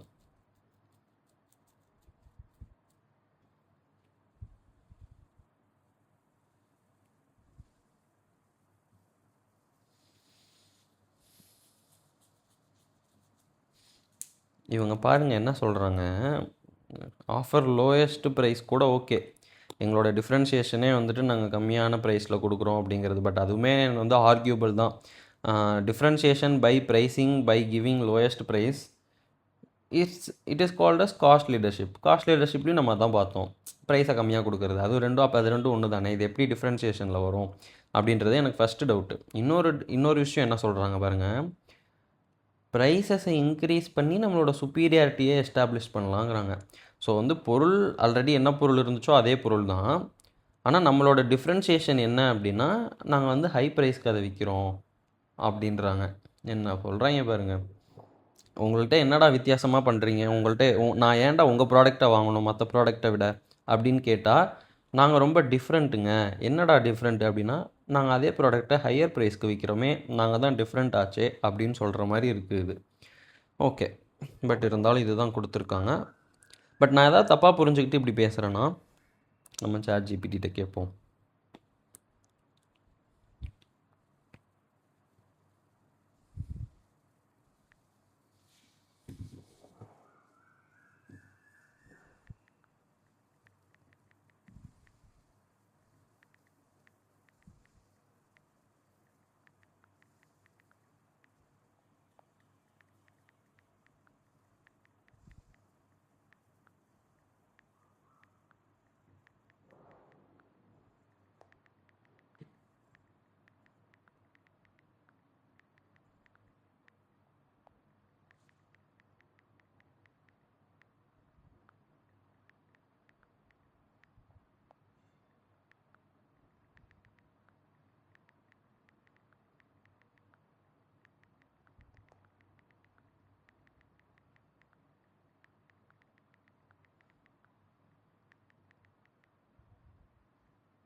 Your doubt is valid. எது சொல்லுதோ இல்லையோ ChatGPT எந்த டவுட் கேட்டாலும் இதை சொல்லிடும்.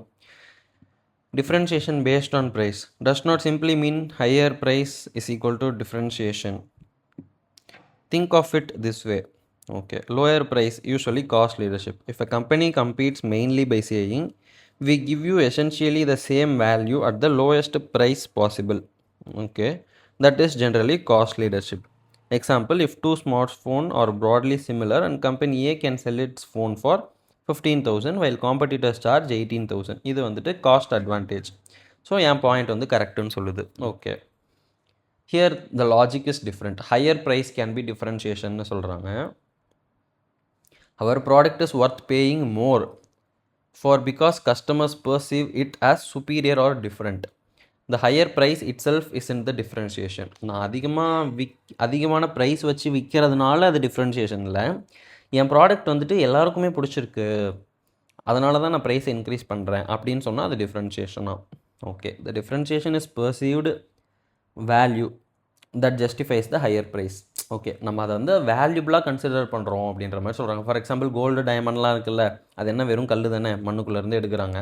பட் நம்ம எல்லாரும் அதை வேல்யூபிளாக பார்க்குறதுனால அதுக்கு ஹையர் ப்ரைஸ் வருது இல்லை, அப்படி சொல்கிறாங்களாட்டுக்கு. புரிகிறது? ஓகே கைஸ், புரிகிறது.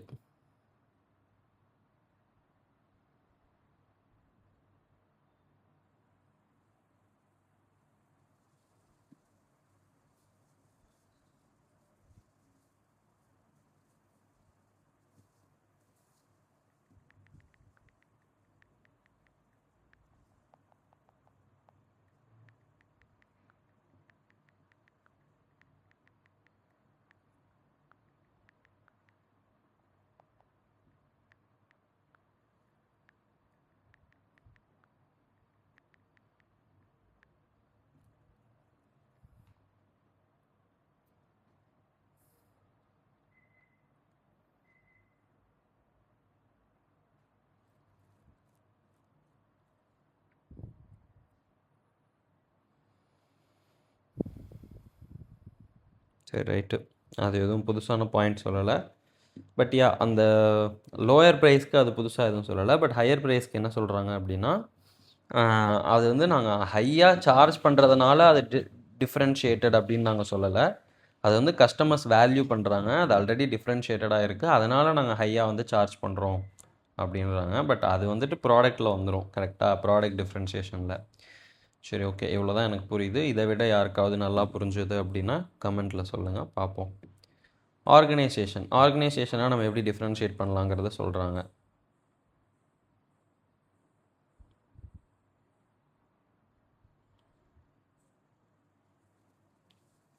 அந்த ஆர்கனைசேஷன், அந்த பிராண்டையே வந்துட்டு அவங்க வந்து இம்ப்ரூவ் பண்ணுறாங்க, ஓகேவா. ஆஸ் அன் ஆர்கனைசேஷனாகவே அவங்க வந்து அதை வந்து டிஃப்ரென்ஷியேட்டடாக வச்சுருக்காங்க அப்படின்றாங்க.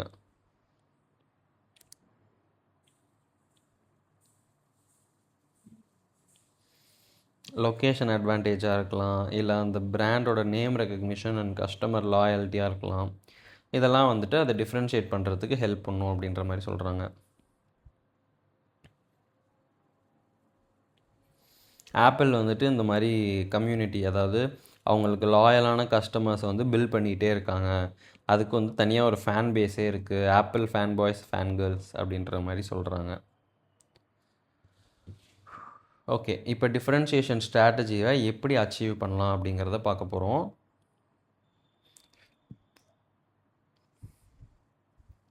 டிஃப்ரென்ஷியேஷன் அச்சீவ் பண்ணுறதுக்கு இந்த ஸ்ட்ராட்டஜிஸ்லாம் வந்துட்டு நம்ம அடாப்ட் பண்ணிக்கலாம் அப்படின்ற மாதிரி சொல்கிறாங்க.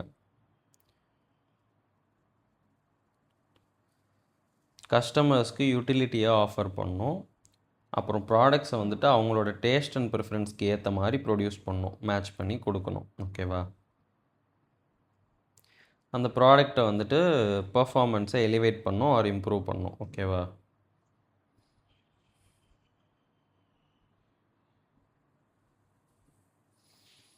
ஓகே, பையர் சாட்டிஸ்ஃபேக்ஷன் ஆகிற அளவுக்கு ஹை குவாலிட்டியாக கொடுக்கணும் அப்படின்றாங்க.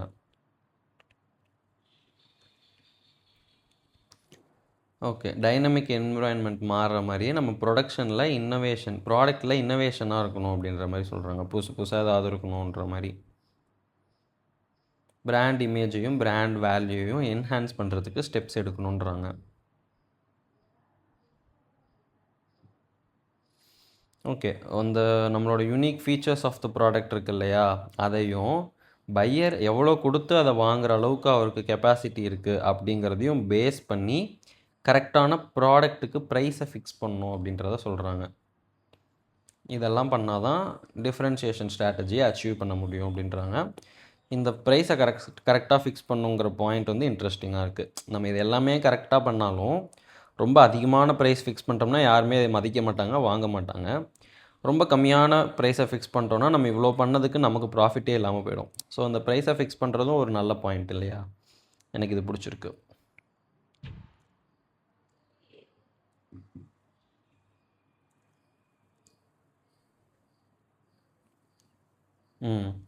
இந்த டிஃப்ரென்ஷியேஷன் ஸ்ட்ராட்டஜியும் வந்துட்டு போர்ட்டர்ஸ் 5 ஃபோர்ஸஸ் சொல்கிறாருல்ல, போன சாப்டரில் படித்தோமே, rivalry, new entrants, supplier power, substitute products, buyer power, இவங்க எல்லாரையுமே வந்துட்டு இதுவும் வந்துட்டு பீட் பண்ணும் அப்படின்ற மாதிரி சொல்கிறாங்க. இப்போ ரைவல்ரி எல்லோரும் இருக்காங்கன்னு வச்சுக்கோங்களேன், பிராண்ட் லாயல்ட்டி அப்படின்றது ஒன்று இருக்குது.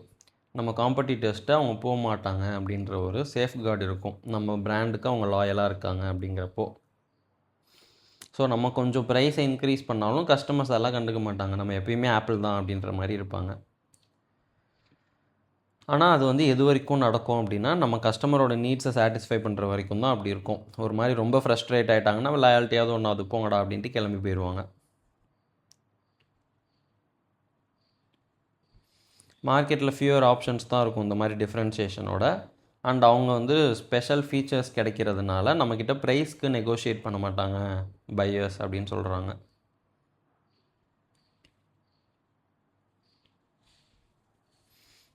நம்ம கஸ்டமர்ஸும் நிறைய காசு கொடுக்கறதுக்கு ரெடியாக இருக்காங்க, நம்ம ஆல்ரெடி நிறைய ப்ரீமியமாக சார்ஜ் பண்ணுறோம் ப்ரைஸு, அதனால் சப்ளையர் அமௌண்ட்டை இன்க்ரீஸ் பண்ணாலும் நம்மளால் அதை அஃபோர்ட் பண்ண முடியும் அப்படின்ற மாதிரி சொல்கிறாங்க. நியூ என்ட்ரன்ஸ் யாராவது வந்தாங்க அப்படின்னா புதுசாக இன்னோவேட் பண்ணுறது எக்ஸ்பென்சிவாக இருக்கும் அவங்களுக்கு, ஓகேவா. ஸோ அதனால் நியூ என்ட்ரன்ஸ் வந்துட்டு இது பொதுவாக அவாய்ட் பண்ணிவிடுவாங்க இந்த மாதிரி ஃபீச்சர்ஸ்லாம், ஓகேவா.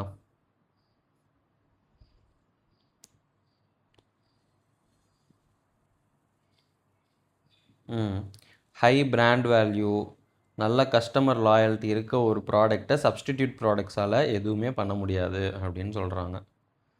ஆனால் டிஃப்ரென்சியேஷன் ஸ்ட்ராட்டஜிக்கு டிஸ்அட்வான்டேஜஸும் இருக்குது அப்படின்றாங்க. லாங் டேர்மில் பார்த்தோம் அப்படின்னா அந்த யூனிக்னஸை வந்துட்டு சஸ்டெயின் பண்ணுறது கஷ்டம் அப்படின்றாங்க. நம்ம நிறைய சார்ஜ் பண்ணுறோம், ரொம்ப ஹையாக இருக்குது அப்படின்னா கஸ்டமர்ஸ் மாறி வேறு எதுக்காவது போகிறதுக்கு சான்ஸ் இருக்குது. ஒரு சில நேரம் ஐஃபோன் யூசர்ஸ்லாம் வந்துட்டு ஆண்ட்ராய்ட்லேயே நல்ல மாடல் இருக்கும் இல்லையா, அதுக்கு ட்ரான்ஸ்ஃபர் ஆகிடுவாங்க.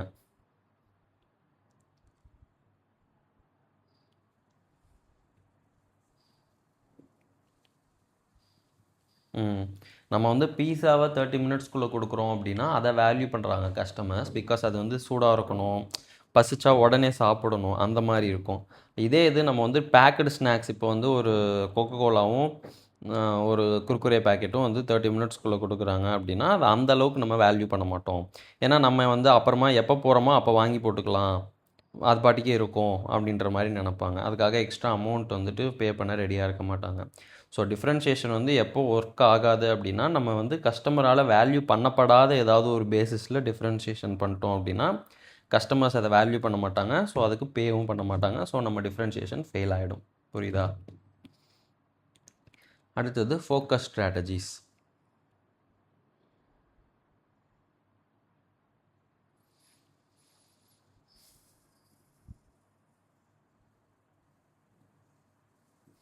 ஓகே, ஒரு சக்ஸஸ்ஃபுல் ஃபோக்கஸ் ஸ்ட்ராட்டஜி எதை டிபெண்ட் பண்ணி இருக்குது அப்படின்னா ஒரு இண்டஸ்ட்ரி செக்மெண்ட்டில் சஃபிஷியன்ட் சைஸ் இருக்கணும், க்ரோத்துக்கு பொட்டென்ஷியல் இருக்கணும். அந்த இண்டஸ்ட்ரி வந்துட்டு அதர் மேஜர் காம்படிட்டர்ஸ்க்கு வந்துட்டு க்ரூஷியலான ஒரு விஷயமா இருக்கக்கூடாது. ஓகேவா?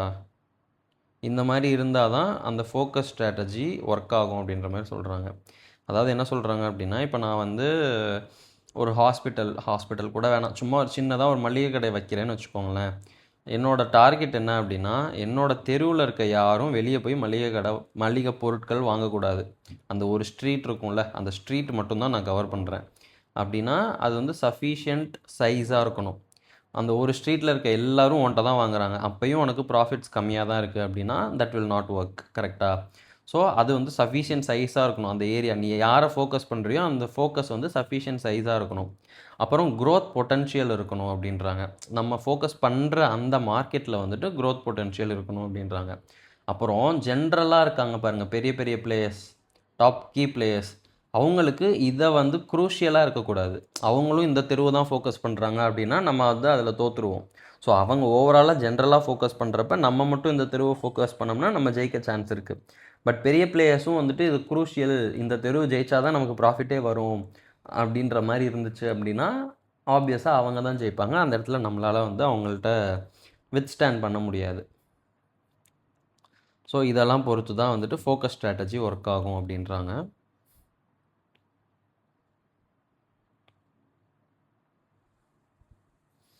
ஓகே, நமக்கு வந்து மார்க்கெட் பெனிட்ரேஷன், மார்க்கெட் டெவலப்மெண்ட்லாம் வந்துட்டு ஃபோக்கஸ் பண்ணுறதுக்கு அட்வான்டேஜஸாக இருக்குது அப்படின்ற மாதிரி சொல்கிறாங்க. மிட் சைஸ் அண்ட் லார்ஜ் ஃபார்ம்ஸ்லாம் வந்துட்டு எப்படி பண்ணுவாங்க அப்படின்னா மோஸ்ட்லி ஃபோக்கஸ் பேஸ்டு ஸ்ட்ராட்டஜிஸை அவங்க வந்து டிஃப்ரென்ஷியேஷன் ஆர் காஸ்ட் லீடர்ஷிப்போட சேர்த்து தான் பண்ணுவாங்க. ஓகேவா? தனியாக பண்ண மாட்டாங்கன்றாங்க.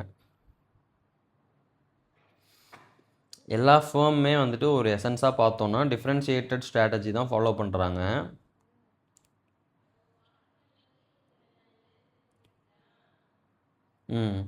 ஏன் அப்படின்னா ஏதாவது ஒரே ஒரு ஃபேர்ம் தான் வந்துட்டு லோயஸ்ட் காஸ்ட்டாக இருக்க முடியும். அதுக்கு மேலே இருக்கவங்க எல்லாருமே ஏதாவது ஒரு டிஃப்ரென்ஷியேட் பண்ணி தான் ஆகணும் அப்படின்ற மாதிரி சொல்கிறாங்க.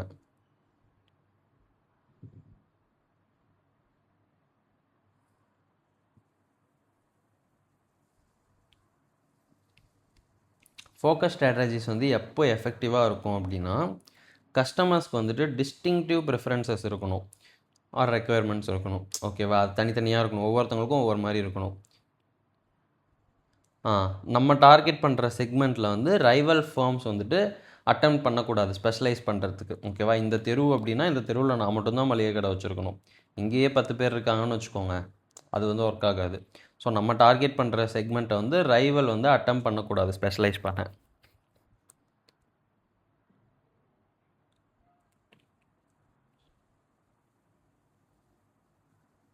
ஒரு ரிஸ்க் என்ன அப்படின்னா, இந்த மாதிரி ஃபோக்கஸ் ஸ்ட்ராட்டஜி பண்ணுறப்ப நிறைய காம்படிட்டர்ஸ் வந்துருவாங்க. அந்த ஏரியா வந்து நல்ல ஏரியாப்பா, அந்த ஏரியாவில் கடை ஆரம்பித்தா நல்லா ஓடுதுப்பா அப்படின்ட்டு எல்லாரும் அதே ஃபாலோ பண்ணி வந்துட்டாங்கன்னா அப்புறம் நிறைய கடை வந்துடும், யாருக்குமே ஓடாமல் போயிடும்.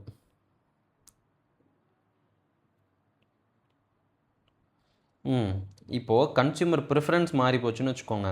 நீ மளிகை கடை வச்சுருக்க நம்ம தெருவுக்கு, எல்லாம் நல்லா தான் இருக்குது, ஆனாலும் எனக்கு வந்து வால்மார்ட்டு, டிமார்ட்டு இங்கெல்லாம் போய் வாங்கினா தான் எனக்கு பிடிச்சிருக்கு அப்படின்னு சொல்லிட்டாங்கன்னு வச்சுக்கோங்க. அதை ஒன்றுமே பண்ண முடியாது. ஸோ கன்சியூமர் ப்ரிஃபரன்ஸும் வந்துட்டு மார்க்கெட் ஆஸ் அ ஹோலாக போயிடுச்சு அப்படின்னா ஒன்றுமே பண்ண முடியாது.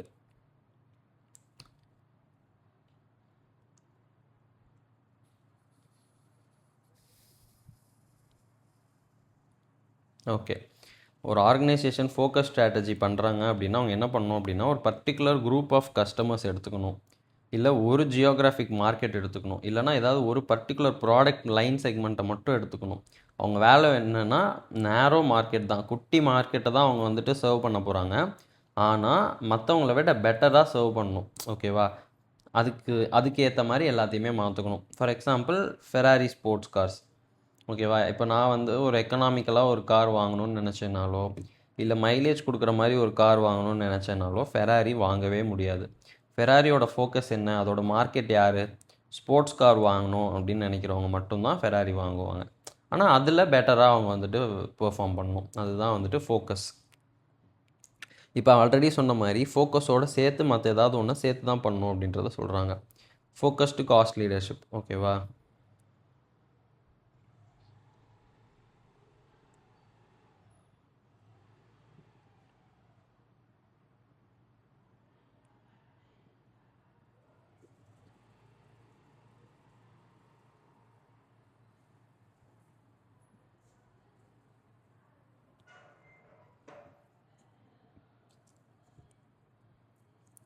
ஃபோக்கஸ்டு காஸ்ட் லீடர்ஷிப் ஸ்ட்ராட்டஜினா பெருசாக எதுவும் இல்லை. ஓகேவா?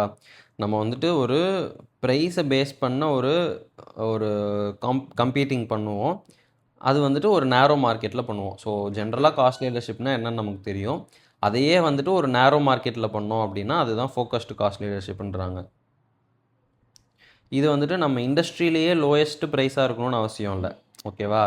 என்ன பண்ணோம் அப்படின்னா நம்ம காம்பீட் பண்ணுற மார்க்கெட்டில் மற்றவங்கள விட கம்மியாக கொடுத்தா போதும். இப்போ இண்டஸ்ட்ரியில் இருக்கிறதுலையே யார் லோயஸ்ட்டுன்னு பார்க்க மாட்டாங்க. இந்த தெருவில் 2 கடை இருக்குது, இந்த தெருவில் 2 கடையில் நம்ம கடை தான் வந்து லோயஸ்ட்டாக இருக்குது. புரியுதா? அதுதான் focused cost leadership.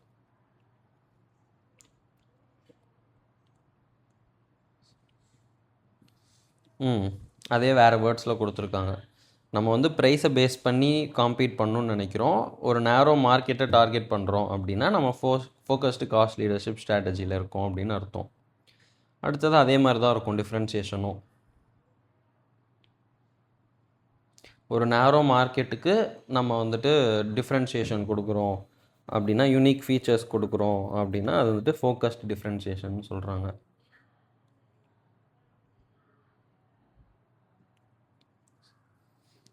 Focused low cost strategy எதுவாக இருந்தாலும் அந்த நேரோ மார்க்கெட்ஸ் வந்து பர்ஃபெக்டாக டிஃபைன் பண்ணணும் அப்படின்ற மாதிரி சொல்கிறாங்க, டிஃப்ரெண்ட் வேஸ் இன் டிஃப்ரெண்ட் செட்டிங்ஸில்.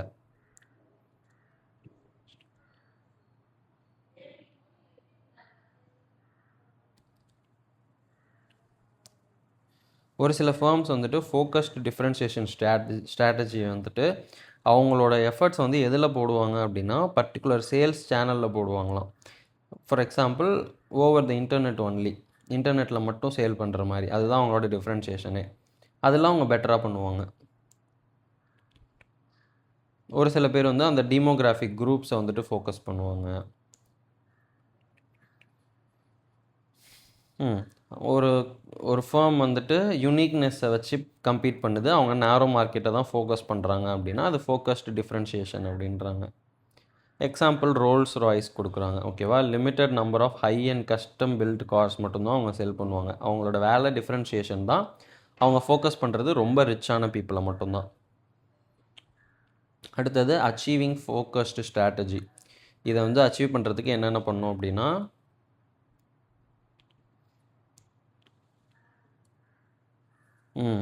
ஓவரால் மார்க்கெட்டில் இருக்கக்கூடிய காஸ்ட் லீடர்ஸோ டிஃப்ரென்ஷியேட்டர்ஸோ கவர் பண்ணாத ஏதாவது ஒரு ஸ்பெசிஃபிக் நீஷை வந்து அவங்க செலக்ட் பண்ணணும். ஓகேவா, இந்த ஏரியா வந்து இன்னும் யாருமே டச் பண்ணாமல் இருக்குது, இந்த மார்க்கெட்டுக்கு வந்துட்டு நீட் இருக்குது ஆனால் அதை சாட்டிஸ்ஃபை பண்ண ஆள் இல்லை அப்படின்ற ஒரு ஏரியாவை நம்ம வந்து ஐடென்டிஃபை பண்ணி செலக்ட் பண்ணணும். அவங்களுக்கு நம்ம சர்வீஸ் பண்ணுற அளவுக்கு, அதாவது அவங்க நீட்ஸை சாட்டிஸ்ஃபை பண்ணுற அளவுக்கு நம்மக்கிட்ட சுப்பீரியர் ஸ்கில்ஸை க்ரியேட் பண்ணணும். அவங்களுக்கு வந்து சர்வ் பண்ணுற அளவுக்கு நம்ம வந்து ஒரு ஹை எஃபிஷியன்சியை ஜென்ரேட் பண்ணணும். அந்த வேல்யூ செயினை மேனேஜ் பண்ணுறதுக்கு இன்னோவேட்டிவ் வேஸை டெவலப் பண்ணிக்கணும். இதோட அட்வான்டேஜஸ் என்னென்னு பார்க்குறோம். ப்ரீமியம் ப்ரைஸ் வந்து நம்ம சார்ஜ் பண்ணிக்கலாம். ஓகேவா, நம்ம வந்து அந்த குட்ஸ் அண்ட் சர்வீஸில் வந்துட்டு ரொம்ப எக்ஸ்பர்ட்டீஸாக இருப்போம்.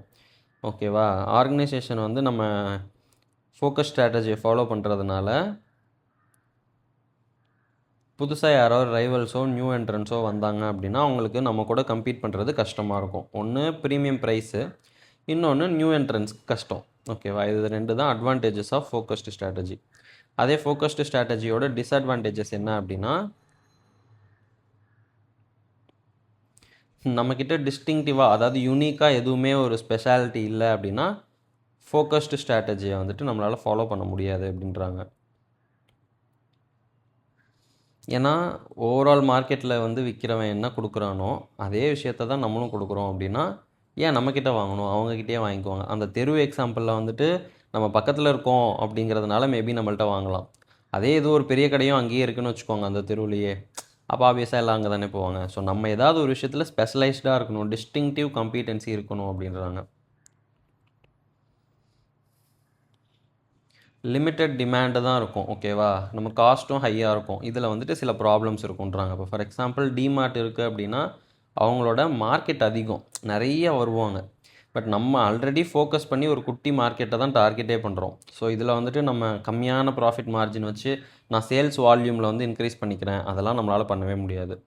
காஸ்ட் ஹையாக இருக்கிறதுனால இதனால் ஒரு சில ப்ராப்ளம்ஸ் வர வாய்ப்பு இருக்குது. ப்ராப்ளம்னா என்ன, ப்ராஃபிட் வராது, அதுதான்.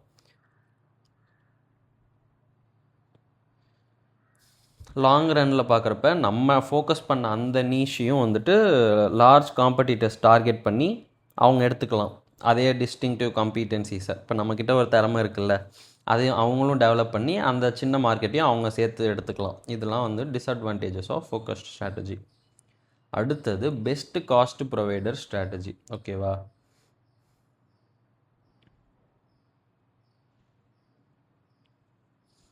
இந்த 3 ஜென்ரிக் ஸ்ட்ராட்டஜிஸையும் வந்துட்டு இப்போ டெவலப் பண்ணியிருக்காங்களாம்.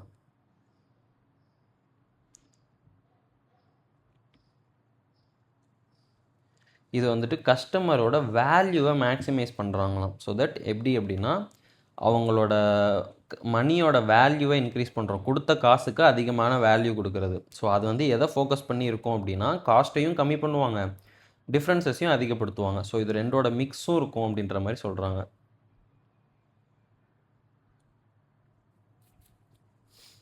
நம்ம காஸ்ட்டையும் ப்ரைஸஸையும் கம்மியாக தான் வச்சுக்கணும். ஓகேவா, இது வந்து காஸ்ட் லீடர்ஷிப், லோயர் காஸ்ட்டு. இது வந்து டிஃப்ரென்சியேஷன். அதில் என்ன சொல்கிறாங்கன்னு பார்க்கலாம்.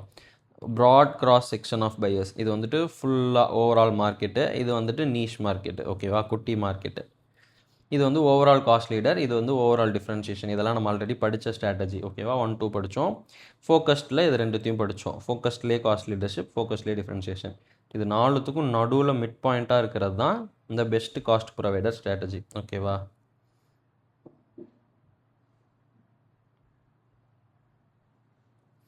அவங்க வந்து லோயர் காஸ்ட்டும் கொடுப்பாங்க, பெட்டர் குவாலிட்டி டிஃப்ரென்சஸும் கொடுப்பாங்க. ஓகேவா, so that value for money அப்படிங்கிறது வந்து இன்க்ரீஸ் ஆகும்.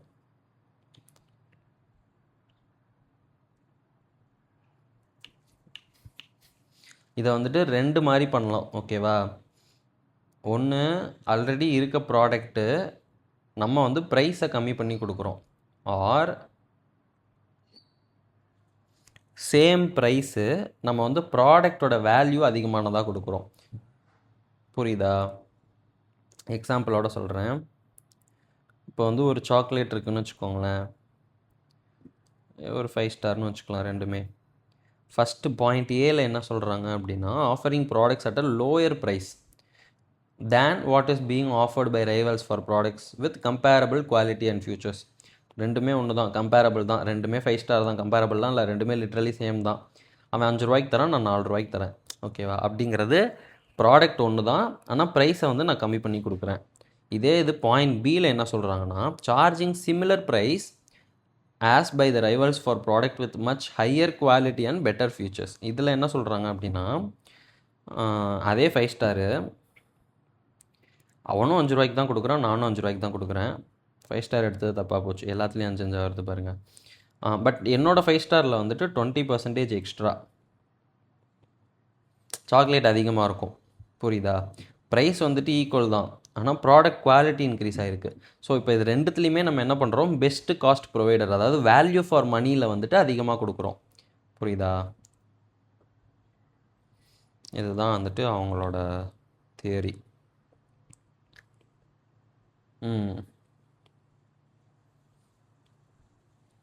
ஓகே, இந்த one plus, Xiaomi, Redmi, Oppo, Vivo இவங்கெல்லாம் வந்துட்டு ப்ராடக்ட்ஸோட ஃபீச்சர்ஸையும் இன்க்ரீஸ் பண்ண ட்ரை பண்ணுறாங்க, அதே டைம் வந்துட்டு அவங்களோட அமௌண்ட்டையும் ரெடியூஸ் பண்ண ட்ரை பண்ணுறாங்க. ஸோ இவங்கெல்லாம் வந்துட்டு மார்க்கெட்டை பெனிட்ரேட் பண்ணுறதுக்கு இதெல்லாம் பண்ணிகிட்டு இருக்காங்க. இதுதான் எக்ஸாம்பிள் அப்படின்றாங்க. நமக்கு வந்து இப்போ ஒரு ஆக்டிவிட்டி கொடுத்துருக்காங்க. என்ன ஆக்டிவிட்டினா, இந்த பிளாங்க் ஸ்பேஸை யூஸ் பண்ணுங்கள், ஒவ்வொரு ஸ்ட்ராட்டஜியும் என்ன அப்படிங்கிறத நீங்கள் வந்து எழுதுங்க அப்படின்றாங்க. எழுதிட்டு ChatGPT கேட்போம். Building the best in class headphones with noise cancellation and premium quality. Premium quality இதெல்லாம் பார்த்தாலே தெரியுது, டிஃப்ரென்ஷியேஷன்.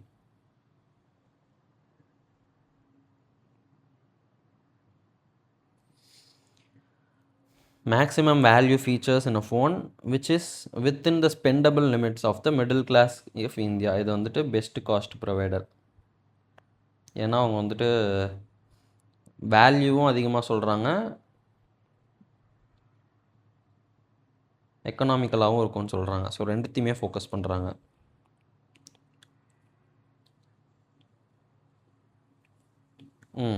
இது வந்துட்டு எக்கனாமிக்ஸ் ஆஃப் ஸ்கேல் அப்படிங்கிறப்ப காஸ்ட் லீடர்ஷிப். மிச்சம் ஒன்று தான் ரிமைனிங் இருக்குது, அது ஃபோக்கஸ்.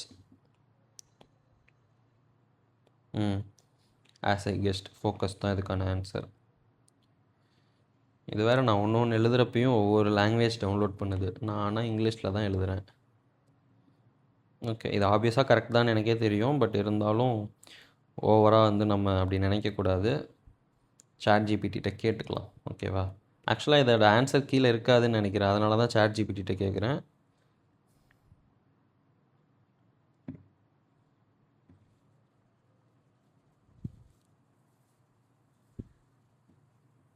நான் என்ன கேட்டால் அது என்ன பண்ணுது?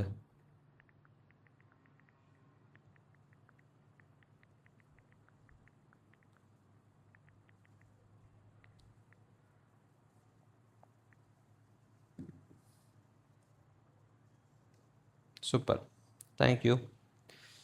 ஓகே கைஸ், நம்ம வந்து சக்ஸஸ்ஃபுல்லாக இந்த சாப்டரை முடிச்சிட்டோம். சம்மரி படிப்போமா?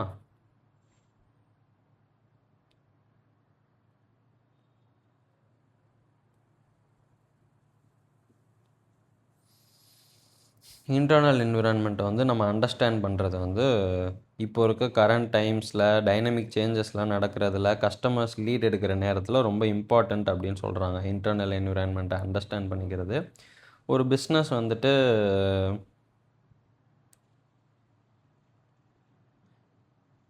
ஒரு கண்டினியூஸாக ஸ்ட்ராட்டஜி போட்டுக்கிட்டே இருக்க ஒரு பிஸ்னஸ்க்கு வந்துட்டு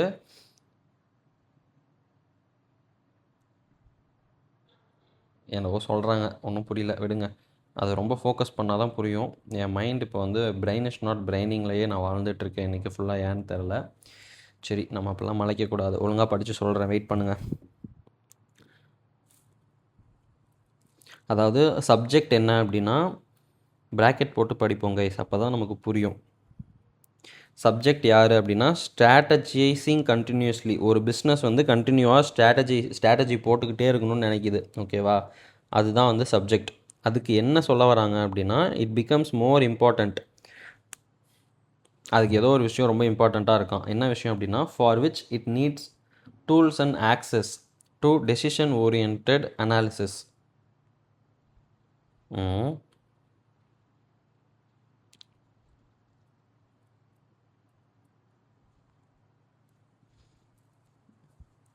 இது தனியாக ஒரு சென்டென்ஸா? எனக்கே அதில் எதுவுமே மீனிங்கே புரியல. For a business, strategizing continuously becomes more so important, for which it needs tools and access to decision-oriented analysis. எனக்கு புரியவில்லை. கேட்போம்.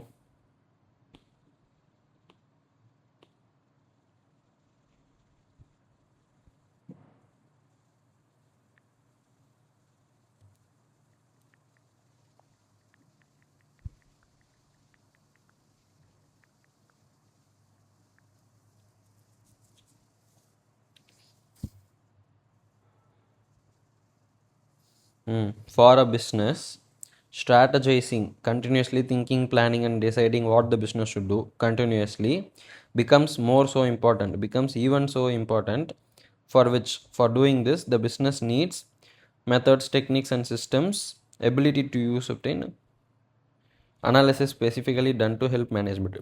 Since businesses need to continuously formulate and adjust strategies, they need proper tools and analysis that help them make decisions. ஓ, அப்படி தான் சொல்கிறாங்களா?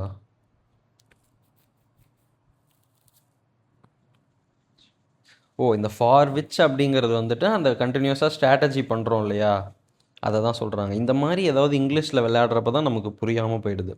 ஒரு business வந்து கண்டினியூஸாக strategy போட்டுக்கிட்டே இருக்குது கைஸ்.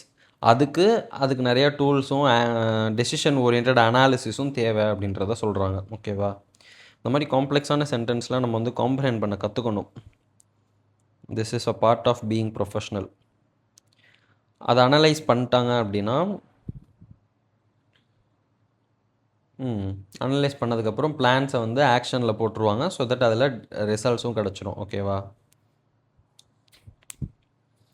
இப்போ நம்ம என்ன ஃபஸ்ட்டு பார்த்தோம், மெண்டலோஸ் மாடல் பார்த்தோமா. அதில் வந்துட்டு கீ ஸ்டேக் ஹோல்டர்ஸ் யார் அப்படிங்கிறத பார்த்து நம்ம வந்து அவங்களுக்கு எந்த அளவுக்கு ரிசோர்ஸை வந்து அலோகேட் பண்ணோம் அப்படிங்கிறதெல்லாம் பார்த்துருப்போம். கரெக்டாக? அடுத்தது வந்து பிஸ்னஸ் ஸ்ட்ராட்டஜிக் டிரைவர்ஸை பற்றி பார்த்தோம். Industry and market, customers, channel, products and services, இவங்கெல்லாம் வந்துட்டு எப்படி இருப்பாங்க அப்படின்றத பார்த்தோம். கோர் காம்பிடென்சி அப்படின்னா என்னென்னு பார்த்தோம். நம்மக்கிட்ட இருக்கக்கூடிய ரிசோர்ஸஸ் அண்ட் கேப்பபிலிட்டிஸ் காம்படிஷனை பீட் பண்ணுறதுக்கும் மார்க்கெட்டை லீட் பண்ணுறதுக்கும் ஹெல்ப் பண்ணுறது தான் கோர் காம்பிடென்சி. ஸ்வாட் அனாலிசிஸ் பண்ணுன்றதை பார்த்தோம். கரெக்டாக? காம்படிட்டிவ் அட்வான்டேஜ் வந்துட்டு அப்டெயின் பண்ணுறதுக்கு முயற்சி பண்ணுவாங்க. இதில் வந்துட்டு ப்ராட்லி பி அச்சீவ்டு எப்படி பண்ணலாம் அப்படின்னா, மைக்கேல் போர்ட்டர்ஸ் ஜென்ரிக் ஸ்ட்ராட்டஜிஸ் இருக்குது. காஸ்ட் லீடர்ஷிப் இருக்குது, டிஃப்ரென்ஷியேஷன் இருக்குது, ஃபோக்கஸ்டு டிஃப்ரென்ஷியேஷன் இருக்குது, recent concept of best cost provider இந்த ஸ்ட்ராட்டஜி. ஏன் ஃபோக்கஸ்டு காஸ்ட் லீடர்ஷிப்பே கொடுக்கல தெரியல. ஃபைன். ஓகே கைஸ், இப்போ நம்ம வந்து டெஸ்ட் யுவர் நாலேஜில் இருக்கக்கூடிய நம்மளோட நாலேஜை டெஸ்ட் பண்ணுற இடத்துக்கு வந்துட்டோம். எனக்கு தெரிஞ்சு நம்ம படித்ததெல்லாம் நல்லா தான் படிச்சிருக்கோம். ஸோ பார்ப்போம்.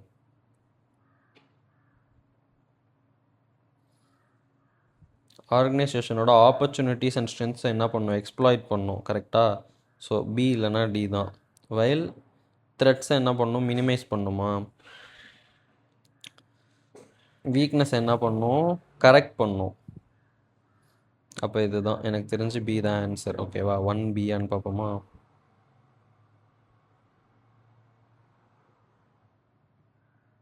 இது என்ன இவ்வளோ தூரம் ஸ்க்ரோல் பண்ணணுமா? நம்ம என்ன பண்ணலாம், இதை காப்பி பண்ணி அங்கே பேஸ்ட் பண்ணிக்கலாம். ஆனால் இதை காப்பி பண்ணி அங்கே பேஸ்ட் பண்ணால் ஆன்சர் ஃபஸ்ட்டே பார்த்துட்டா என்ன பண்ணலாம். சரி, நம்ம ஒன்று ஒன்றா எழுதிக்கிட்டே வந்துடலாம். ஃபஸ்ட்லாம் அதானே பண்ணுவோம். ஆன்சரை மொத்தமாக எடுத்துகிட்டு வந்து அப்புறமா செக் பண்ணிக்கலாம். ஓகே, 1க்கு B. SWOT analysis is an evaluation of the organizations. இருங்க நான் இங்கே எழுதிடுறேன். ஏன் அங்கே எழுதலைன்னா அப்புறம் அதை கட் பண்ணி இங்கே பேஸ்ட் பண்ணுவோம். அதனால தான் ஃபஸ்ட்டே அங்கே எழுதிட்டேன். ஸ்வாட் அனாலிசிஸ் அப்படிங்கிறது என்ன சொல்கிறாங்க, ஆர்கனைசேஷனோட இன்டர்னல் தான் வந்துட்டு ஸ்ட்ரென்த்தும் வீக்னஸும் and its external opportunities and threats. So internal external option D 2D. External opportunities and threats are usually the minor cause of organizational demise or success. கிடையாது. Least important for CEOs and the board of directors. கிடையவே கிடையாது. Not as important as internal strengths and weaknesses. கிடையாது. Largely uncontrollable activities outside the organization. இதுதான் correct. So 3யும் D தான். 4. The sustainability of competitive advantage and a firm's ability to earn profits from its competitive advantage depends upon durability, reliability, transferability, approximately. Appropriability, durability, transferability, immutability. I guess it is B. Transferability, immutability, reliability, approximately. இது என்ன approximately fun பண்ணுறாங்க. Immutability, durability, reliability, appropriability. டியும் கரெக்டுன்னு தோணுது. டிக்கும் பிக்கும் என்ன difference? அப்ராப்ரியபிலிட்டி ரெண்டுத்துலேயும் இருக்குது, ரிலையபிலிட்டிலாம் கிடையாது guys. So 4 வந்து பி தான். 5. Internal or activities in an organization that the organization has a competitive expertise in. Internal கம்பீட்டன்சிஸ்னு வச்சுக்கலாமா? எஃபிஷியன்சியும் வைக்கலாம். கம்பீட்டன்சி தான் நம்ம அதிகமாக பார்த்த வார்த்தை. So I will go with competency. Strategic group mapping helps in identifying the strongest rival, identifying the weakest rival, identifying the weakest and strongest rival companies. I guess it is C. ஆனால் அது Guess தான். None of the அபோவாக இருக்குமோ? Strategic group மேப்பிங்னா அந்த இது ஞாபகம் இருக்குது, ஒரு diagram மாதிரி போட்டு இங்கே பிக்யூஆர் ஏபிசி இதெல்லாம் போட்டு இது வந்து மல்டிபிள் இது பண்ணலாம் அப்படின்ற மாதிரி சொன்னாங்க. ப்ராடக்ட்டு லைனு, ரிலேட்டிவிட்டி, அதாவது எவ்வளோ தூரம் இருக்காங்க ப்ராஃபிட்டு அப்படின்ற மாதிரி சொன்னாங்க. ஸோ அது ஸ்ட்ராங்கஸ்ட்டு வீக்கஸ்ட்டு கரெக்டு தான். ஒரு மாதிரி ஆன்சர் கரெக்டாக தான் இருக்குது. ஸ்ட்ராங்கஸ்ட் அண்ட் வீக்கஸ்ட் ரைவல்ஸ் கரெக்டாக தான் இருக்கும் எனக்கு தெரிஞ்சு. மைக்கேல் போர்ட்டர்ஸ் ஜென்ரிக் ஸ்ட்ராட்டஜி அந்த 3 பார்த்தோமே. Emphasis product standardisation very low cost. Price சென்சிட்டிவ்னா சீப் லீடர்ஷிப்பா? No cost leadership. ஓகேவா? 7C. இப்போ நம்ம ஒரு தடவை இதை கட் பண்ணி அதில் பேஸ்ட் பண்ணிட்டோம்னா போதும்.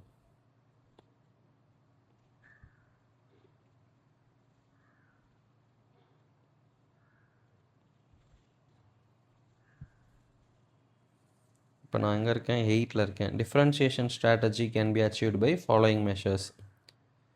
Match product with taste and preference of customers, இது கண்டிப்பாக வேணும். Elevate the performance of the product, இதுவும் வேணும். ரேபிட் ப்ராடக்ட் இன்னோவேஷன், இதுவும் வேணும். So 1, 2 and 3. Option D.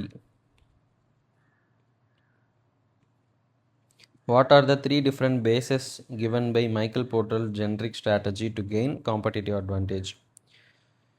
Cost leadership, differentiation, focus. 9D. ஏன் இவ்வளோ சிம்பிளாலாம் கேட்குறீங்க? ஹெட்டிங் கூடவா எங்களுக்கு ஞாபகம் இருக்காது? A firm successfully implementing a differentiation strategy would expect customers to be sensitive to price increases. கிடையாது, வாய்ப்பே இல்லை. To charge premium price, அது okay. Customers to perceive the product as standard. கிடையாது. To automatically have high level of power over suppliers, இதுவும் கிடையாது. எனக்கு தெரிஞ்ச option B தான்.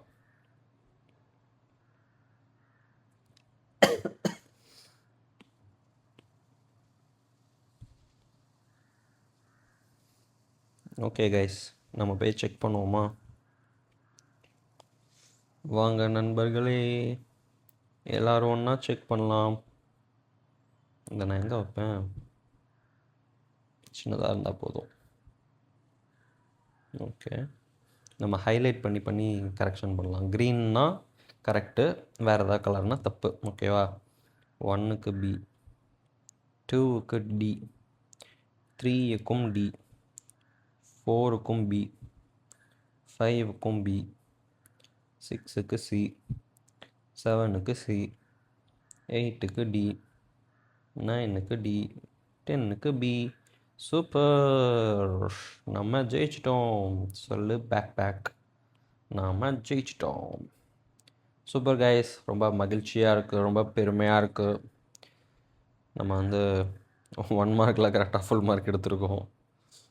சரி, இப்போ வந்து சினாரியோ பேஸ்டு கொஷின்ஸ் கேட்குறாங்க. இதை தான் நம்ம எக்ஸாமில் தடுமாறுவோம்.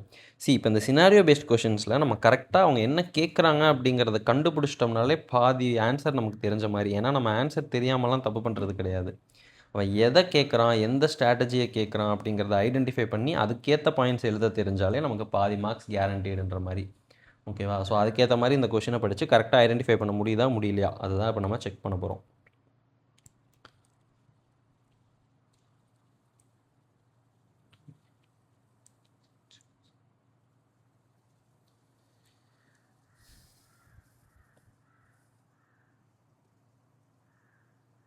இதுதாங்க பிரச்சனையே. இப்போ நம்ம இவ்வளவும் படிச்சிருக்கோமா, இப்போ ஒரு ஜென்ரலாக அவன் ஒரு கேள்வி கேட்குறான், ஈஸியான கேள்வி மாதிரி தான் இருக்குது படித்து பார்த்தா. ஆனால் இப்போ எனக்கு வந்து மண்டை அப்படியே குழம்புது, இதில் எந்த ஸ்ட்ராட்டஜி வரும். அவன் ஃபஸ்ட்டு வந்துட்டு டார்கெட்டட் அப்படின்ற மாதிரி ஹெல்த் கான்சியஸ் கன்சியூமர்னு சொல்கிறப்ப ஃபோக்கஸ்டு அப்படின்ற மாதிரி நான் போயிட்டேன். இப்போ வந்துட்டு மார்க்கெட் அனலைஸ் பண்ண போகிறேன் அப்படின்ற மாதிரி சொல்கிறாங்க. ஸோ மார்க்கெட் அனாலிசிஸா அது மாதிரி எனக்கு இப்போ இன்டர்னல் என்விரான்மெண்ட் பற்றி தான் படிச்சிருக்கோம். ஸோ அதனால் மார்க்கெட் அனாலிசிஸ்லாம் வராதுன்றது எனக்கு இப்போ தெரியுது. பட் எக்ஸாம் அதில் 5 சாப்டரையும் சேர்த்து வச்சு கேட்குறப்ப திடீர்னு நான் பாட்டிக்க மார்க்கெட் அனாலிசிஸை பற்றி எழுதி வச்சிட்டேன்னா என்ன பண்ணுறது? போர்ட்டர்ஸ் 5 ஃபோர்ஸஸ் மாடல் எழுதி வச்சிட்டா என்ன பண்ணுறது? இப்போ எந்த டூலை யூஸ் பண்ணணும்னு கேட்குறான். எனக்கு தெரிஞ்சு எந்த வேலை செஞ்சாலும் ஸ்வாட் அனாலிசிஸ்ன்னு சொல்லிட்டு ஸ்வாட்டை தான் நீங்கள் யூஸ் பண்ணணும். இந்த சாப்டருக்கு ஸ்வாட்டை தான் அவன் சொல்லி கொடுத்தான். பட் இந்த கொஷினுக்கு ஸ்வாட்டு தான் ஆன்சர் அப்படிங்கிறத வந்து நான் எந்த கீவேர்டை வச்சு இப்போ நான் ஐடென்டிஃபை பண்ணுவேன்? ஃபர்ஸ்ட் ஆஃப் ஆல் ஸ்வாட்டு தான் ஆன்சரா, வேறு ஏதாவது டூல் படித்தோமா? What is the procedure to implement it எஃபெக்டிவ்லியா? 1 மார்க்கில் ஃபுல் மார்க் எடுத்தோம், கொஷினில் ஃபஸ்ட்டு கொஷின்லேயே இப்படி உட்கார வச்சிட்டாங்களே. சரி, நம்ம யோசிப்போம். அப்படியே ஒரு ஸ்க்ரோல் பண்ணிக்கிட்டே கூட யோசிக்கலாம், தப்பு கிடையாது. இப்போ வந்து அவன் மார்க்கெட், அதாவது ஹெல்த்தியாக இருக்கணும் அப்படின்னு நினைக்கிறவங்களுக்கு ஒரு ட்ரிங்க் வந்து அவங்க ரெடி பண்ணுறாங்க கைஸ். அதை வந்து எப்படி வந்து அதை அனலைஸ் பண்ணலாம் மார்க்கெட்டை அப்படின்னு கேட்குறாங்க. அப்புறம் அதை எப்படி ப்ராப்பராக இம்ப்ளிமெண்ட் பண்ணுறது அப்படின்னு கேட்குறாங்க. இது சம்மந்தமாக நம்ம என்ன படித்தோம்?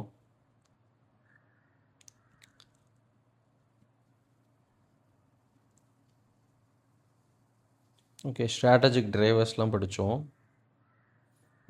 இண்டஸ்ட்ரி அண்ட் மார்க்கெட்ஸ் இங்கே நம்ம படித்தோமே, மார்க்கெட்ஸை பற்றி இங்கே இருக்குது. ஹவு டு அனலைஸ்னு ஏதாவது இருக்கா? தெரியல.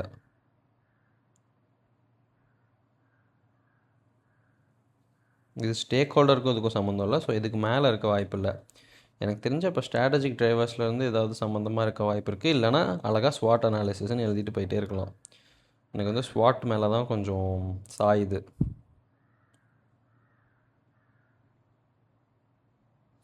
சரி, நம்ம வந்து டைம் வேஸ்ட் பண்ணாமல் அவங்க என்ன சொல்கிறாங்க அப்படிங்கிறத புரிஞ்சுக்க ட்ரை பண்ணலாம். ஓகேவா? கோ டு பேஜ் நம்பர் அங்கே 52னா ஒரு 49 போடுவோமா? ஆன்சர் 49 இல்லை. ஓ, இங்கேயே தான் இருக்கா? To study the market position of rival companies in the energy drink segment, the strategic manager can use strategic group mapping. ஐயோ, இது நமக்கு தோணவே இல்லை பாருங்க guys. This tool helps identify strategic groups which consist of rival firms with similar competitive approaches and position the market. The procedure for implementing strategic group mapping effectively is as follows. Identify the competitive characteristics. இதெல்லாம் நம்ம படித்தோமா? ஆமாம், இதெல்லாம் எனக்கு படித்த ஞாபகம் இருக்குது. நான் சொன்னேன் 2 வேரியபிள் மேப்பில் வந்துட்டு ப்ளாட் பண்ணோம். இதை வந்து நம்ம இப்படி படிக்கல, இதை எப்படி எஃபெக்டிவாக யூஸ் பண்ணுறதுன்னொடனே நான் வந்து ஸ்ட்ராட்டஜி சைட் போயிட்டேன். பட் இந்த ஸ்ட்ராட்டஜிக் குரூப் மேப்பிங்கை எப்படி ஃபாலோ பண்ணோம், what is the procedure to do this அப்படின்றத நம்ம படித்தோம், நல்லாவே ஞாபகம் இருக்குது. இது பண்ணோம், அப்புறம் அசைன் பண்ணோம், சர்க்கிள்ஸ் போட்டோம்னா நமக்கு வந்து ஸ்ட்ராட்டஜிக் குரூப் மேப்பிங் ரெடி அப்படின்ற மாதிரி படித்தோம். கரெக்டாக? ஓகே கைஸ், நம்ம வந்து இன்னும் கொஞ்சம் அலர்ட்டாக இருக்கணும், நல்லா யோசிக்கணும். நிறைய டூல்ஸ் அண்ட் டெக்னிக்ஸ்லாம் சொல்லித்தராங்க. பட் எந்த கேஸுக்கு எந்த டூல் யூஸ் பண்ணோம் அப்படிங்கிறத வந்து நம்ம ப்ராக்டிஸ் பண்ணுறப்ப நல்லா பண்ணணும். மேபி ChatGPT கேட்டு கேட்டு என்னை குழப்பி கேளு, ஆனால் ICAI கேட்குற மாதிரியே கேளு, நான் கரெக்டாக சூஸ் பண்ணுறேன்னான்னு பாரு அப்படின்னு சொல்லி அதுக்கிட்ட ஏதாவது சொல்லி கண்டுபிடிப்போம்.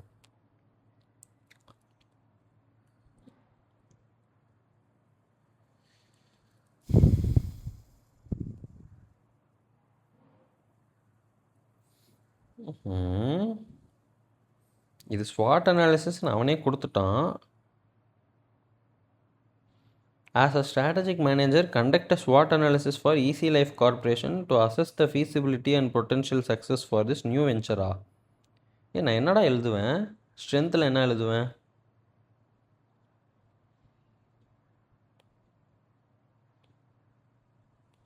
எதுவுமே இல்லை. வெறுமனே ஸ்ட்ரென்த்து, வீக்னஸ்ஸு, ஆப்பர்ச்சுனிட்டி, த்ரெட்டு இதில் என்ன வருமோ எழுதிக்கடான்னு சொல்லிட்டு விட்டுருணுமா? சரி, லீடிங் மேனுஃபேக்சரர் அதுதான் அவனோட ஸ்ட்ரென்த்துன்னு வச்சுக்கலாமே. New line of smartphone அதுதான் அவனோட வீக்னஸ்ன்னு வச்சுக்கலாமே.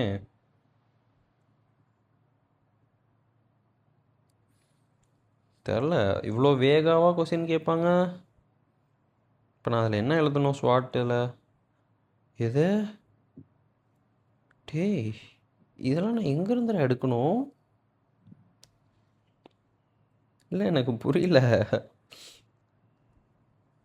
SWOT analysis for Easy Life Corporation, new smart home device venture, strong brand reputation in consumer electronics, established distribution network, access to technological expertise for product development, financial resources to stop. Hey, who are you டா? எங்கேருந்துடா இதெல்லாம் எடுக்கிறீங்க? லீடிங்னு ஒரு வார்த்தையில் இவ்வளவும் இருக்கா? Weakness. Limited experiences in smart home device market may require additional investment in research and development. Potential challenges in integrating a new product line with existing offerings. Lack of established customer base for smart home devices.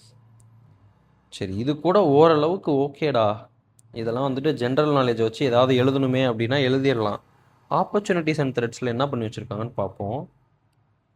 Growing market இதெல்லாம் வந்து கொஷினில் இல்லவே இல்லை. Home ஆட்டோமேஷனா?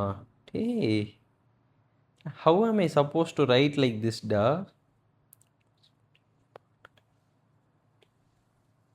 இதெல்லாம் வந்து நான் உண்மையாலுமே ஏதாவது ஒரு ஸ்ட்ராட்டஜிக் மேனேஜ்மெண்ட் ஃபேம் வச்சுருந்தா தான் எனக்கு இந்த அளவுக்கு மூளை வேலை செய்யும். ஸோ மேபி இப்போ நான் சொன்ன வார்த்தை சரிதான் இல்லை. அவனோட ஆசை என்ன, அவனோட தேவை என்ன? என்னை வந்துட்டு ஒரு ஸ்ட்ராட்டஜிக் மேனேஜ்மெண்ட் ப்ரொஃபஷனல் அளவுக்கு திங்க் பண்ண வைக்கிறது தானே இந்த ஸ்ட்ராட்டஜிக் மேனேஜ்மெண்ட் சப்ஜெக்டோட வேலை. ஸோ அவன்கிட்ட அந்த மாதிரியான ஒரு ப்ரொஃபஷ்னல் இதை தானே எதிர்பார்ப்பான். ஸோ அந்தளவுக்கு நான் வரணும். அதில் எந்த அளவுக்கு வரணும் அத்தனை மார்க் வரும். நமக்கு பாஸ் மார்க் 40 to 50 எடுத்தால் போதும்ப்பா. ஃபைன், ஒரு தடவை படிச்சுக்குவோம். இந்த மாதிரி தான் யோசிக்கணும் அப்படிங்கிற மாதிரி. இதில் எந்த அளவுக்கு வருதோ அவ்வளோதான் நமக்கு அறிவு, அவ்வளோதான் அதுக்கு மார்க்கு. நம்ம என்ன ஆல் இந்தியா ரேங்காக எடுக்க போகிறோம்?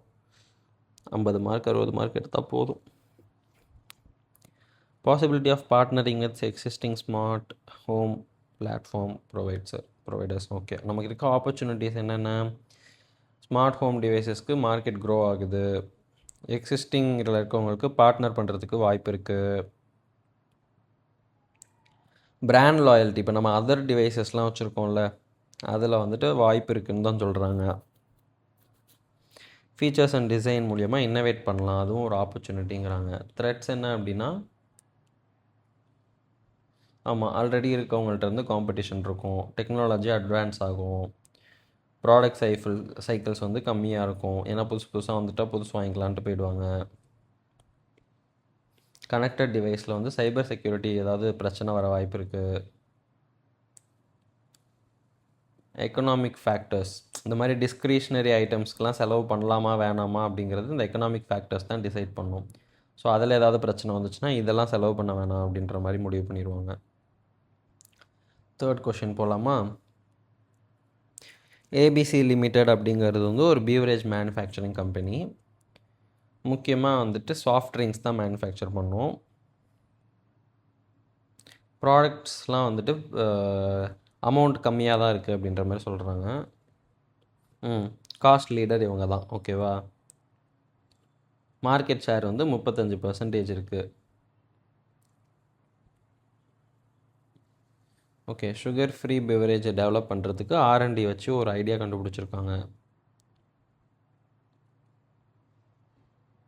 ஓகே, அதை ட்ரையல் பண்ணி பார்த்துருக்காங்க. அதை வந்துட்டு அப்ரூவும் பண்ணிட்டாங்க.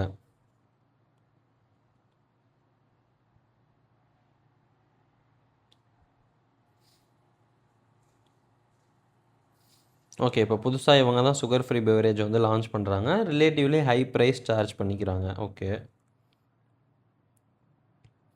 இது நிறைய பேர் வாங்கவும் ஆரம்பிச்சிட்டாங்க. ப்ராஃபிட்டபுளாகவும் போகுது.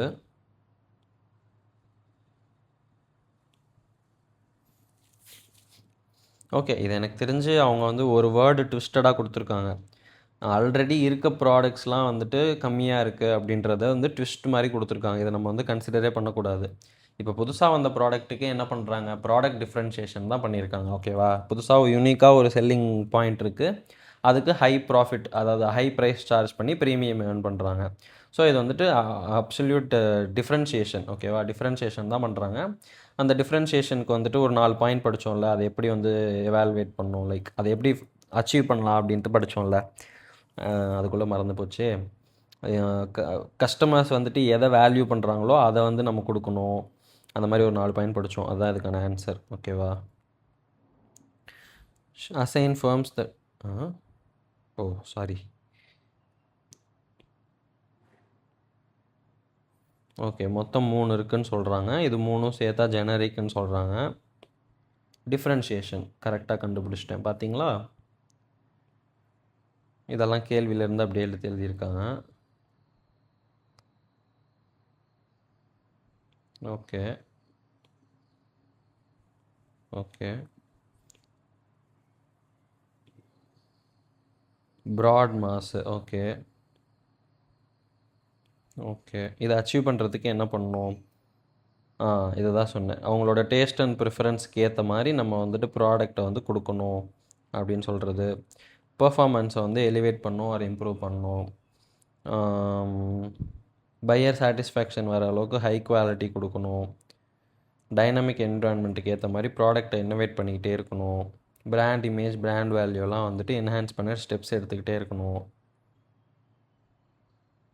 கரெக்டான ப்ரைஸை வந்து ஃபிக்ஸ் பண்ணணும். எனக்கு பிடிச்ச பாயிண்ட் கூட ஞாபகம் வரல, பார்த்தீங்களா.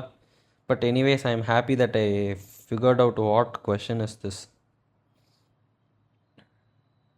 என்ன டீமு என்ன மேட்ச்னே இல்லாமல் நமக்கு ஓரளவுக்கு தெரிஞ்சால் போதும். அப்புறமா எல்லாத்தையும் மனப்பாடம் பண்ணி கரெக்டாக எழுதுறதெல்லாம் அப்புறம் ப்ராக்டிஸ் பண்ணிக்கலாம். ஹை இன்ஃப்ளேஷன் இருந்தாலும்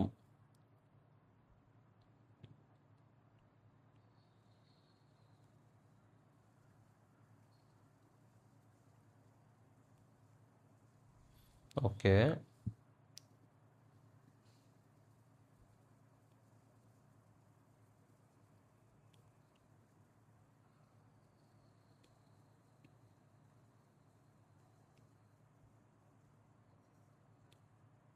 சரி.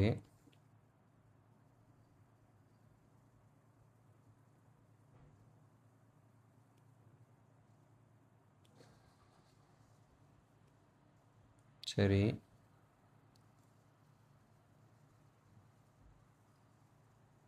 ஓகே.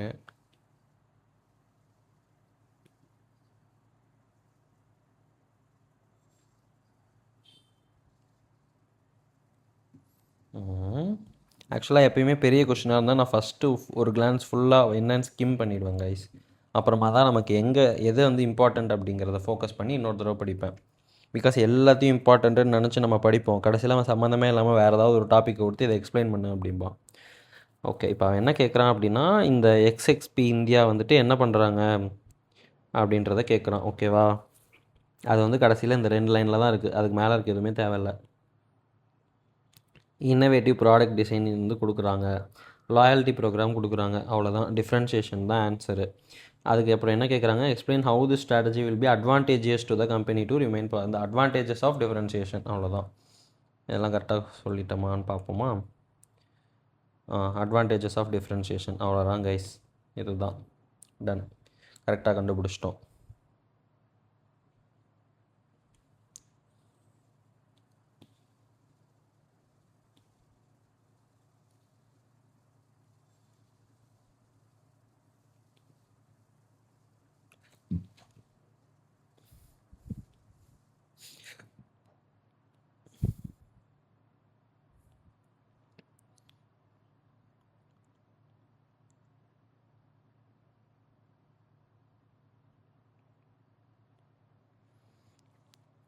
இது வந்து இண்டஸ்ட்ரி அனாலிசிஸ் அந்த மாதிரி ஏதாவதா தெரியலையே. இப்போ வந்து கிரிக்கெட் இன்க்ரீஸ் ஆகுது அப்படிங்கிறதுனால எந்தெந்த இண்டஸ்ட்ரீஸ் வந்துட்டு அதுக்கு ஆப்பர்ச்சுனிட்டிஸ் த்ரெட்ஸ்லாம் கொடுக்கும் அப்படின்றத இண்டஸ்ட்ரி வைஸாக அனலைஸ் பண்ணணுன்னு நினைக்கிறாப்புல. நல்ல விஷயம்தான்.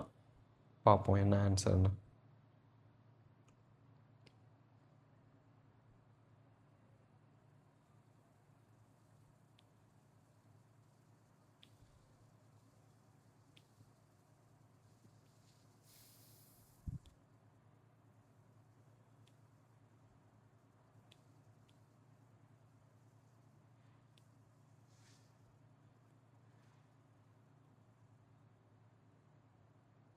ஓகே, நான் எந்த இண்டஸ்ட்ரின்னு யோசித்தேன். பட் அவங்க வந்து முக்கால்வாசி ஆன்சரில் வந்துட்டு அப்படி என்ன என்ன நடக்குது அப்படிங்கிறத தான் எக்ஸ்பிளைன் பண்ணியிருக்காங்க.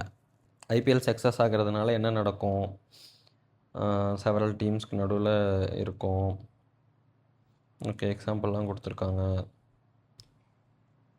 இது வந்துட்டு ப்ராஃபிட் அண்ட் என்டர்டைன்மெண்ட் ட்ரிவன் அப்படின்றாங்க. ஸ்போர்ட்ஸில் இன்ட்ரெஸ்ட் வரும், அவங்கள மோர் பாப்புலர் ஆக்குவாங்க, காம்படிஷன் குவாலிட்டி இன்க்ரீஸ் ஆகும், நிறைய பணம் வரும் ஸ்போர்ட்ஸ்குள்ளே.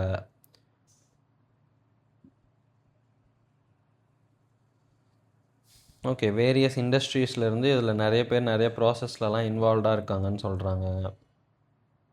அடுத்த ஆப்பர்ச்சுனிட்டினா என்னன்னு சொல்கிறாங்க, த்ரெட்டுனா என்னன்னு சொல்கிறாங்க.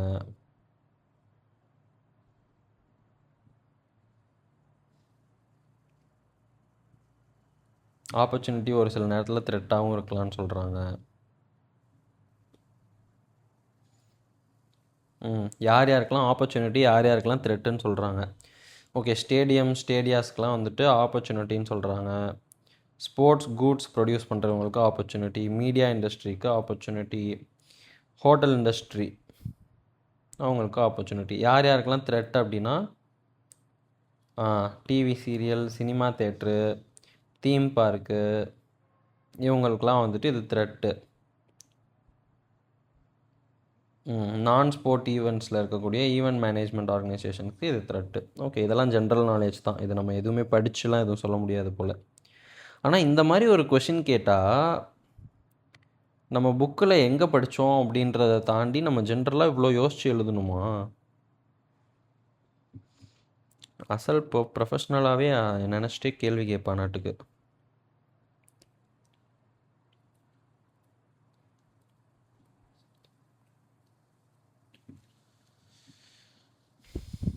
ஓகே, ஒரு மேனுஃபேக்சரிங் கம்பெனி, நமக்கு மொத்தம் 13 கம்பெனிஸ் வந்துட்டு காம்படிஷனில் இருக்காங்க. மார்க்கெட் பொசிஷன் அனலைஸ் பண்ணோம், குரூப்பிங் தெம் பொசிஷன், இதெல்லாம் பார்க்குறப்ப எனக்கு வந்துட்டு அந்த ஸ்ட்ராட்டஜி குரூப் மேப்பிங் தான் ஞாபகம் வருது. நேம் த டூல்னால் நான் அதான் பண்ணுவேன். ப்ரொசீஜர் ஆல்ரெடி நம்மக்கிட்ட கேட்ட கேள்வி தான். அந்த எக்ஸ் ஆக்சிஸ் ஒய் ஆக்சிஸ் போடணும், கடைசியில் சர்க்கிள் போடணும், அதெல்லாம் பார்த்துமே அதே ஆன்சர் தான் இருக்கும்.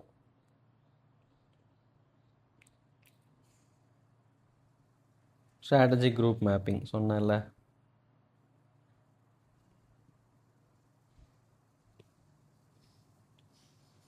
அதுக்கான ப்ரொசீஜர்ஸ் இங்கே கொடுத்துட்டாங்க. கடைசியாக ட்ரா சர்க்கிள்ஸில் முடியுதா, இதே தான்.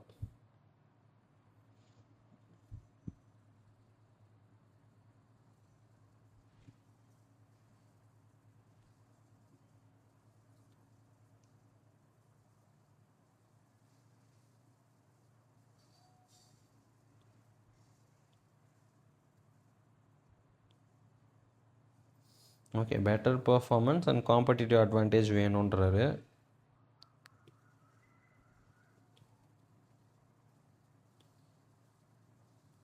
இதை நம்ம படித்தோம், characteristics of resources and capabilities. அது வந்து ரேராக இருக்கணும், வேல்யூபிளாக இருக்கணும். ஃபஸ்ட்டு வேல்யூபிள், அப்புறம் ரேருன்னு நினைக்கிறேன், தெரில. காஸ்ட்லி டு இமிட்டேட்டாக இருக்கணும், சப்ஸ்டிடியூட்ஸ் இருக்கக்கூடாது. ஓகேவா, இதுதான் நினைக்கிறேன், இதே மாதிரி தான் படித்தோம். ஓ மை காட், அது இல்லை கைஸ். டியூரபிலிட்டி, ட்ரான்ஸ்ஃபரபிலிட்டி, இமிட்டபிலிட்டி, அப்ராப்ரியபிலிட்டி, இதையும் நம்ம படித்தோம். ஆனால் அது எதுக்கு இது எதுக்குன்றதில் வந்து நமக்கு கொஞ்சம் குழப்பமாகி விட்டது. அது வந்துட்டு கோர் காம்பிடென்சி எப்படி இருக்கணும் அப்படின்றதுக்கு. இது வந்துட்டு அந்த resources and capabilities of the corporation, அதோட கேரக்டரிஸ்டிக்ஸ் என்ன அப்படின்னா durability, imitability, transferability, appropriability. Okay, understand பண்ணிக்கலாம். Airline industry in India highly competitive, several players.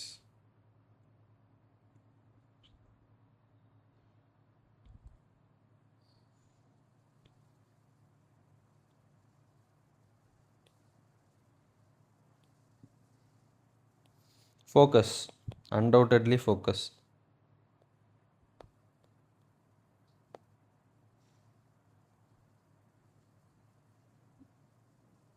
Focused differentiation.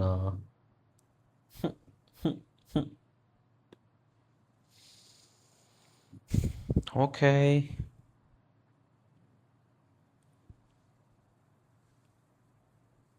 இதெல்லாம் கொஸ்டினில் இருக்கிறது தான் அப்படி எழுதியிருக்காங்க. ஓகே,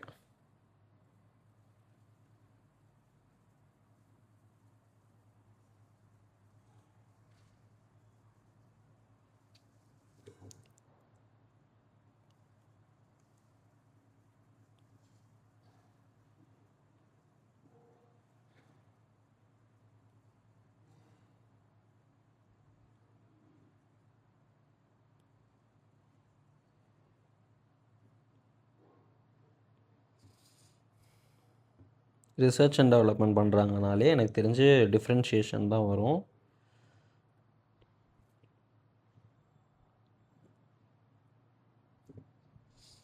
டிஃப்ரென்ஷியேஷன் தான், ஆனால் ஃபோக்கஸ்டுன்னு சொல்லிட்டாங்கன்னா என்ன பண்ணுறதுன்னு யோசிக்கிறேன். வெறுமனே டிஃப்ரென்ஷியேஷனா இல்லை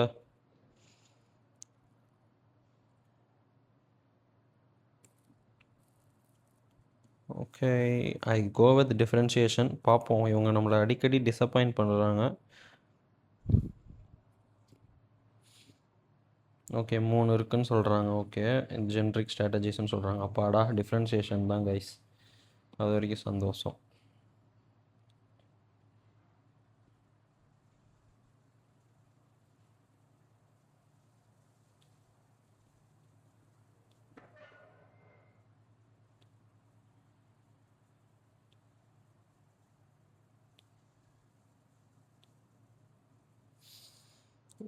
சோஹன் வந்துட்டு காஸ்ட் லீடர்ஷிப்பு, ரமேஷ் வந்து டிஃப்ரென்ஷியேஷன். இது அனலைஸ்ன்னு சொன்னாங்கன்னா ஒன்றுத்துலேயும் இருக்க இம்ப்ளிகேஷன்ஸ், மேபி அட்வான்டேஜஸ் டிஸ்அட்வான்டேஜஸ்லாம் எழுதணும்னு நினைக்கிறேன். ஆனால் அவ்வளோ கேட்பாங்களா என்ன எல்லாத்தோட அட்வான்டேஜஸ் டிஸ்அட்வான்டேஜஸ்லாம்?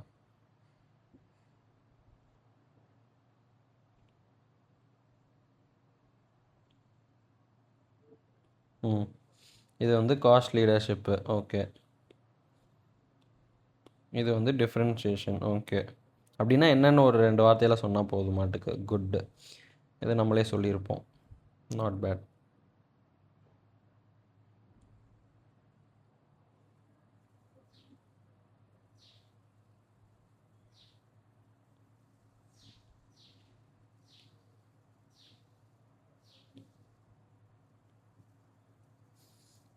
இது வந்துட்டு ஃபோக்கஸ்டு டிஃப்ரென்ஷியேஷன். ஏன்னா இன்ஃபேன்ஸ் மட்டும்தான் அவங்களோட டார்கெட்டு, அதில் டிஃப்ரென்ஷியேட் பண்ணி காமிக்கிறாங்க.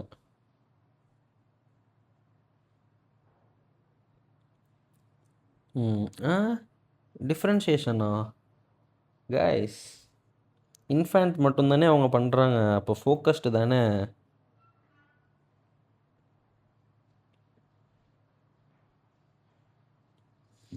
எனக்கு இந்த கொஷனில் வந்து அப்ஜெக்ஷன் யுவர் ஆனர். இது எப்படி வந்து அவங்க இப்படி சொல்லலாம்? இதெல்லாம் வந்துட்டு கிளாசிக் எக்ஸாம்பிள்னு நினச்சேன் ஃபோக்கஸ்டுக்கு.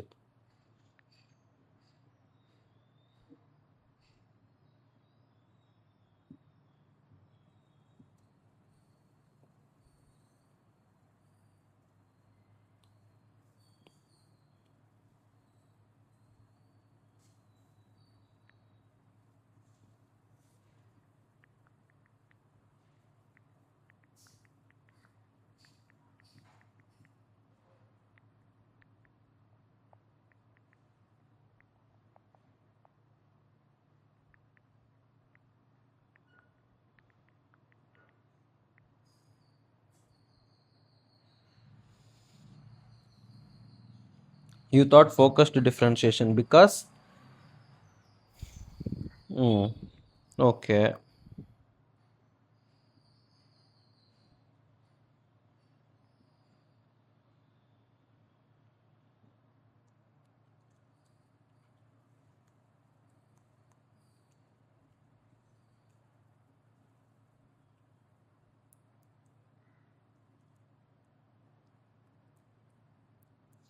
ஓகே, இது ஆக்சுவலாக வந்து நமக்கு புதுசாக ஒரு விஷயத்தையே சொல்லிக் கொடுக்குது இந்த கொஷின் வந்து.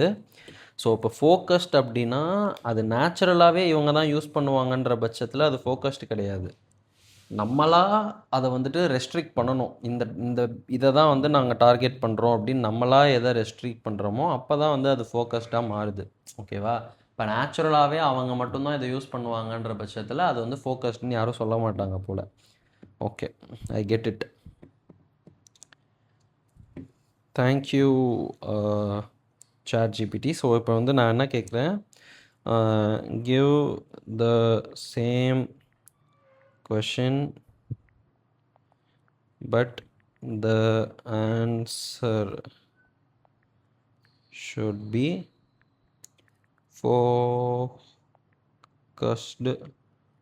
differentiation. ஸோ இதே கொஷின் எப்படி வந்தால் ஃபோக்கஸ்டு டிஃப்ரென்ஷியேஷனாக இருக்கும் அப்படின்னா, infant carries a successful store chain that specifically targets expanded mothers and new mothers as a niche customer segment. niche customer segmentனு ஒரு வார்த்தை கொடுத்துருக்கான். Okay, it offers a specialized one shop solution explaining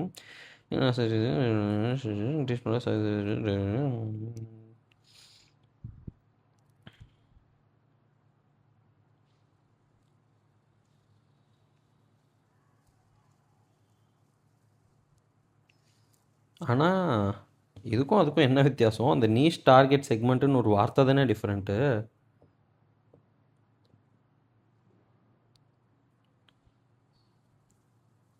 இங்கேயும் types of கஸ்டமர்ஸ்லாம் கொடுத்துருக்கான். ஓ sorry, இது ஆன்சரா?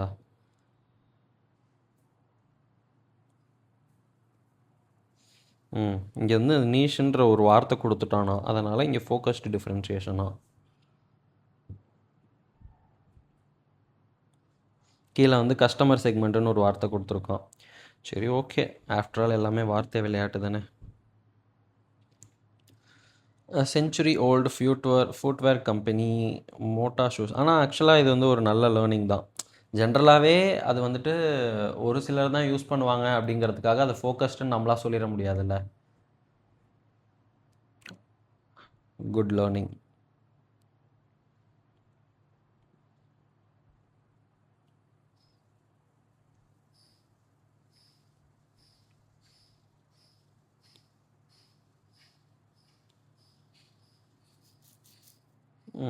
Product differentiation தான். ஃபோக்கஸ்டாக இருக்கா இல்லையான்னு பார்ப்போம்.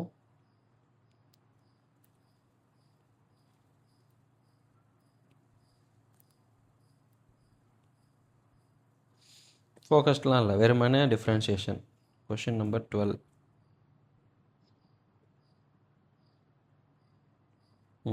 அவ்வளோதான். அட்வான்டேஜஸ்லாம் அவங்க கேட்கவே இல்லைன்னா இங்கே கொடுத்துருக்காங்க.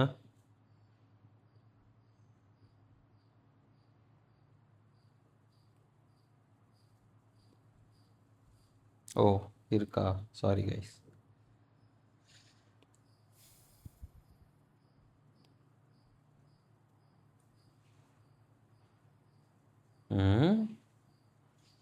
ரோஹித் பட்டேல் அப்படிங்கிறவர் வந்து அகமதாபாத்தில் ஒரு கெமிக்கல் கடை வச்சுருக்காராம். வாட் கைண்ட் ஆஃப் காம்பிட்டன்சிஸ் அவர் வந்து கெயின் பண்ணுறதுனால காம்படிட்டிவ் அட்வான்டேஜ் கிடைக்கும்னு கேட்குறாங்க. இல்லை, எனக்கு புரியல. ஆன்லைன் மெடிசன் செல்லரை விட இவங்க வந்து எப்படி இது பண்ணலாம் அப்படின்ற மாதிரி சொல்கிறாங்க. மேபி எதாவது ஆஃபர்ஸ் கொடுக்கலாம், சீப்பாக ப்ரொடியூஸ் பண்ணி கம்மி ரேட்டுக்கு கொடுக்கலாம். கெமிக்கலில் வேறு என்ன பண்ண முடியும்? Loyalty programs, brand value, brand image, இந்த மாதிரி எதாவது பண்ணலாம்.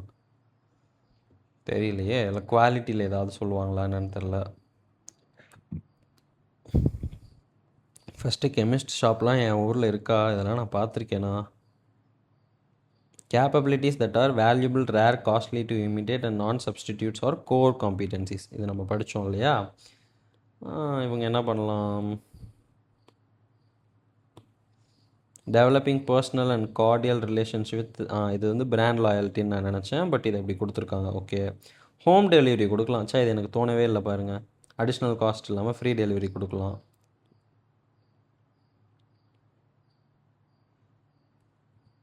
நைஸ். ஸ்பீடாக டெலிவரி கொடுக்கலாம். எக்ஸ்டெண்டட் ஹார்ஸ் கொடுக்கலாம். ஈஸி கிரெடிட் சிஸ்டம் கொடுக்கலாம். மந்த்லி பேமெண்ட்ஸ் கொடுக்கலாம். நைஸ். இதெல்லாம் வந்துட்டு ஜென்ரல் நாலேஜ். எனக்கு வந்து ஸ்ட்ராட்டஜிஸ்ட் மாதிரி ஒரு அறிவு இருந்தால் தான் எழுத முடியும்.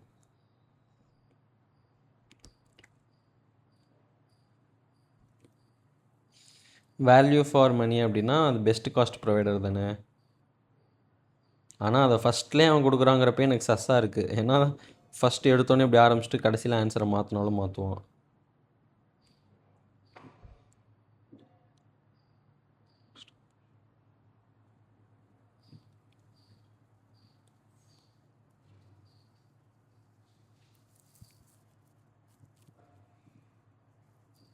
இல்லை, எனக்கு புரியல. வேல்யூ ஃபார் மணி அப்படிங்கிறது ஒரு கம்பெனியோட பேர். அந்த பேரை நான் கன்சிடரே பண்ணியிருக்கக்கூடாது. இது ஓகேவா? இது வந்து ஒரு எக்ஸுன்னு வச்சுக்கலாம். அவன் உள்ளே என்ன சொல்கிறான்னு மட்டும் பார்ப்போம். இது வந்து லோ காஸ்ட்டில் ப்ரொடியூஸ் பண்ணுறதுக்கு கேப்பபிளாக இருக்குது.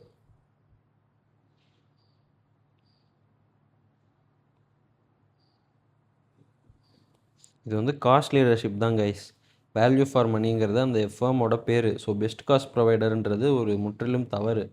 ஆஸ் ஐ எக்ஸ்பெக்டட், நான் சஸ்பீஷியஸாக இருந்த மாதிரியே இதுக்கும் அதுக்கும் சம்மந்தமே இல்லை. ICI is very good in this. நம்மளை எப்படிலாம் பண்ணால் நம்ம குழம்புவோன்றதை உங்களுக்கு நல்லா தெரியும்.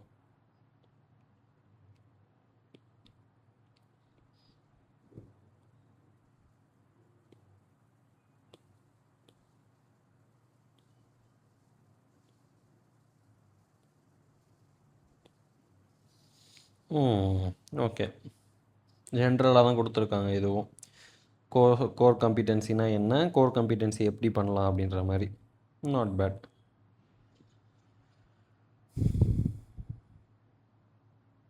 அடுத்தது டிஸ்கிரிப்டிவ் கொஷின்ஸ். பர்பஸ் ஆஃப் ஸ்வாட்டு, எதுக்கு ஸ்வாட் பண்ணணும், அதை அனலைஸ் பண்ணி நமக்கு வந்து ஒரு லேண்ட்ஸ்கேப் எப்படி இருக்குது அப்படின்றது தெரியும்.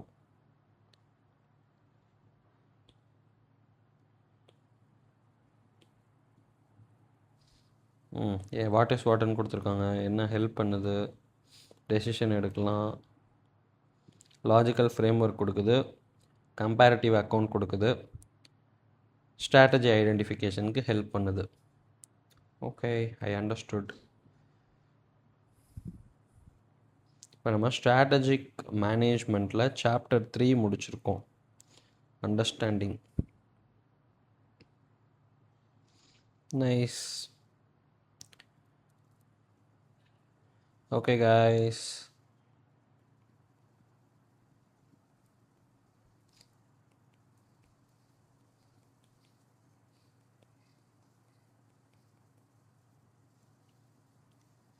See you in next video. Until then, spread positivity.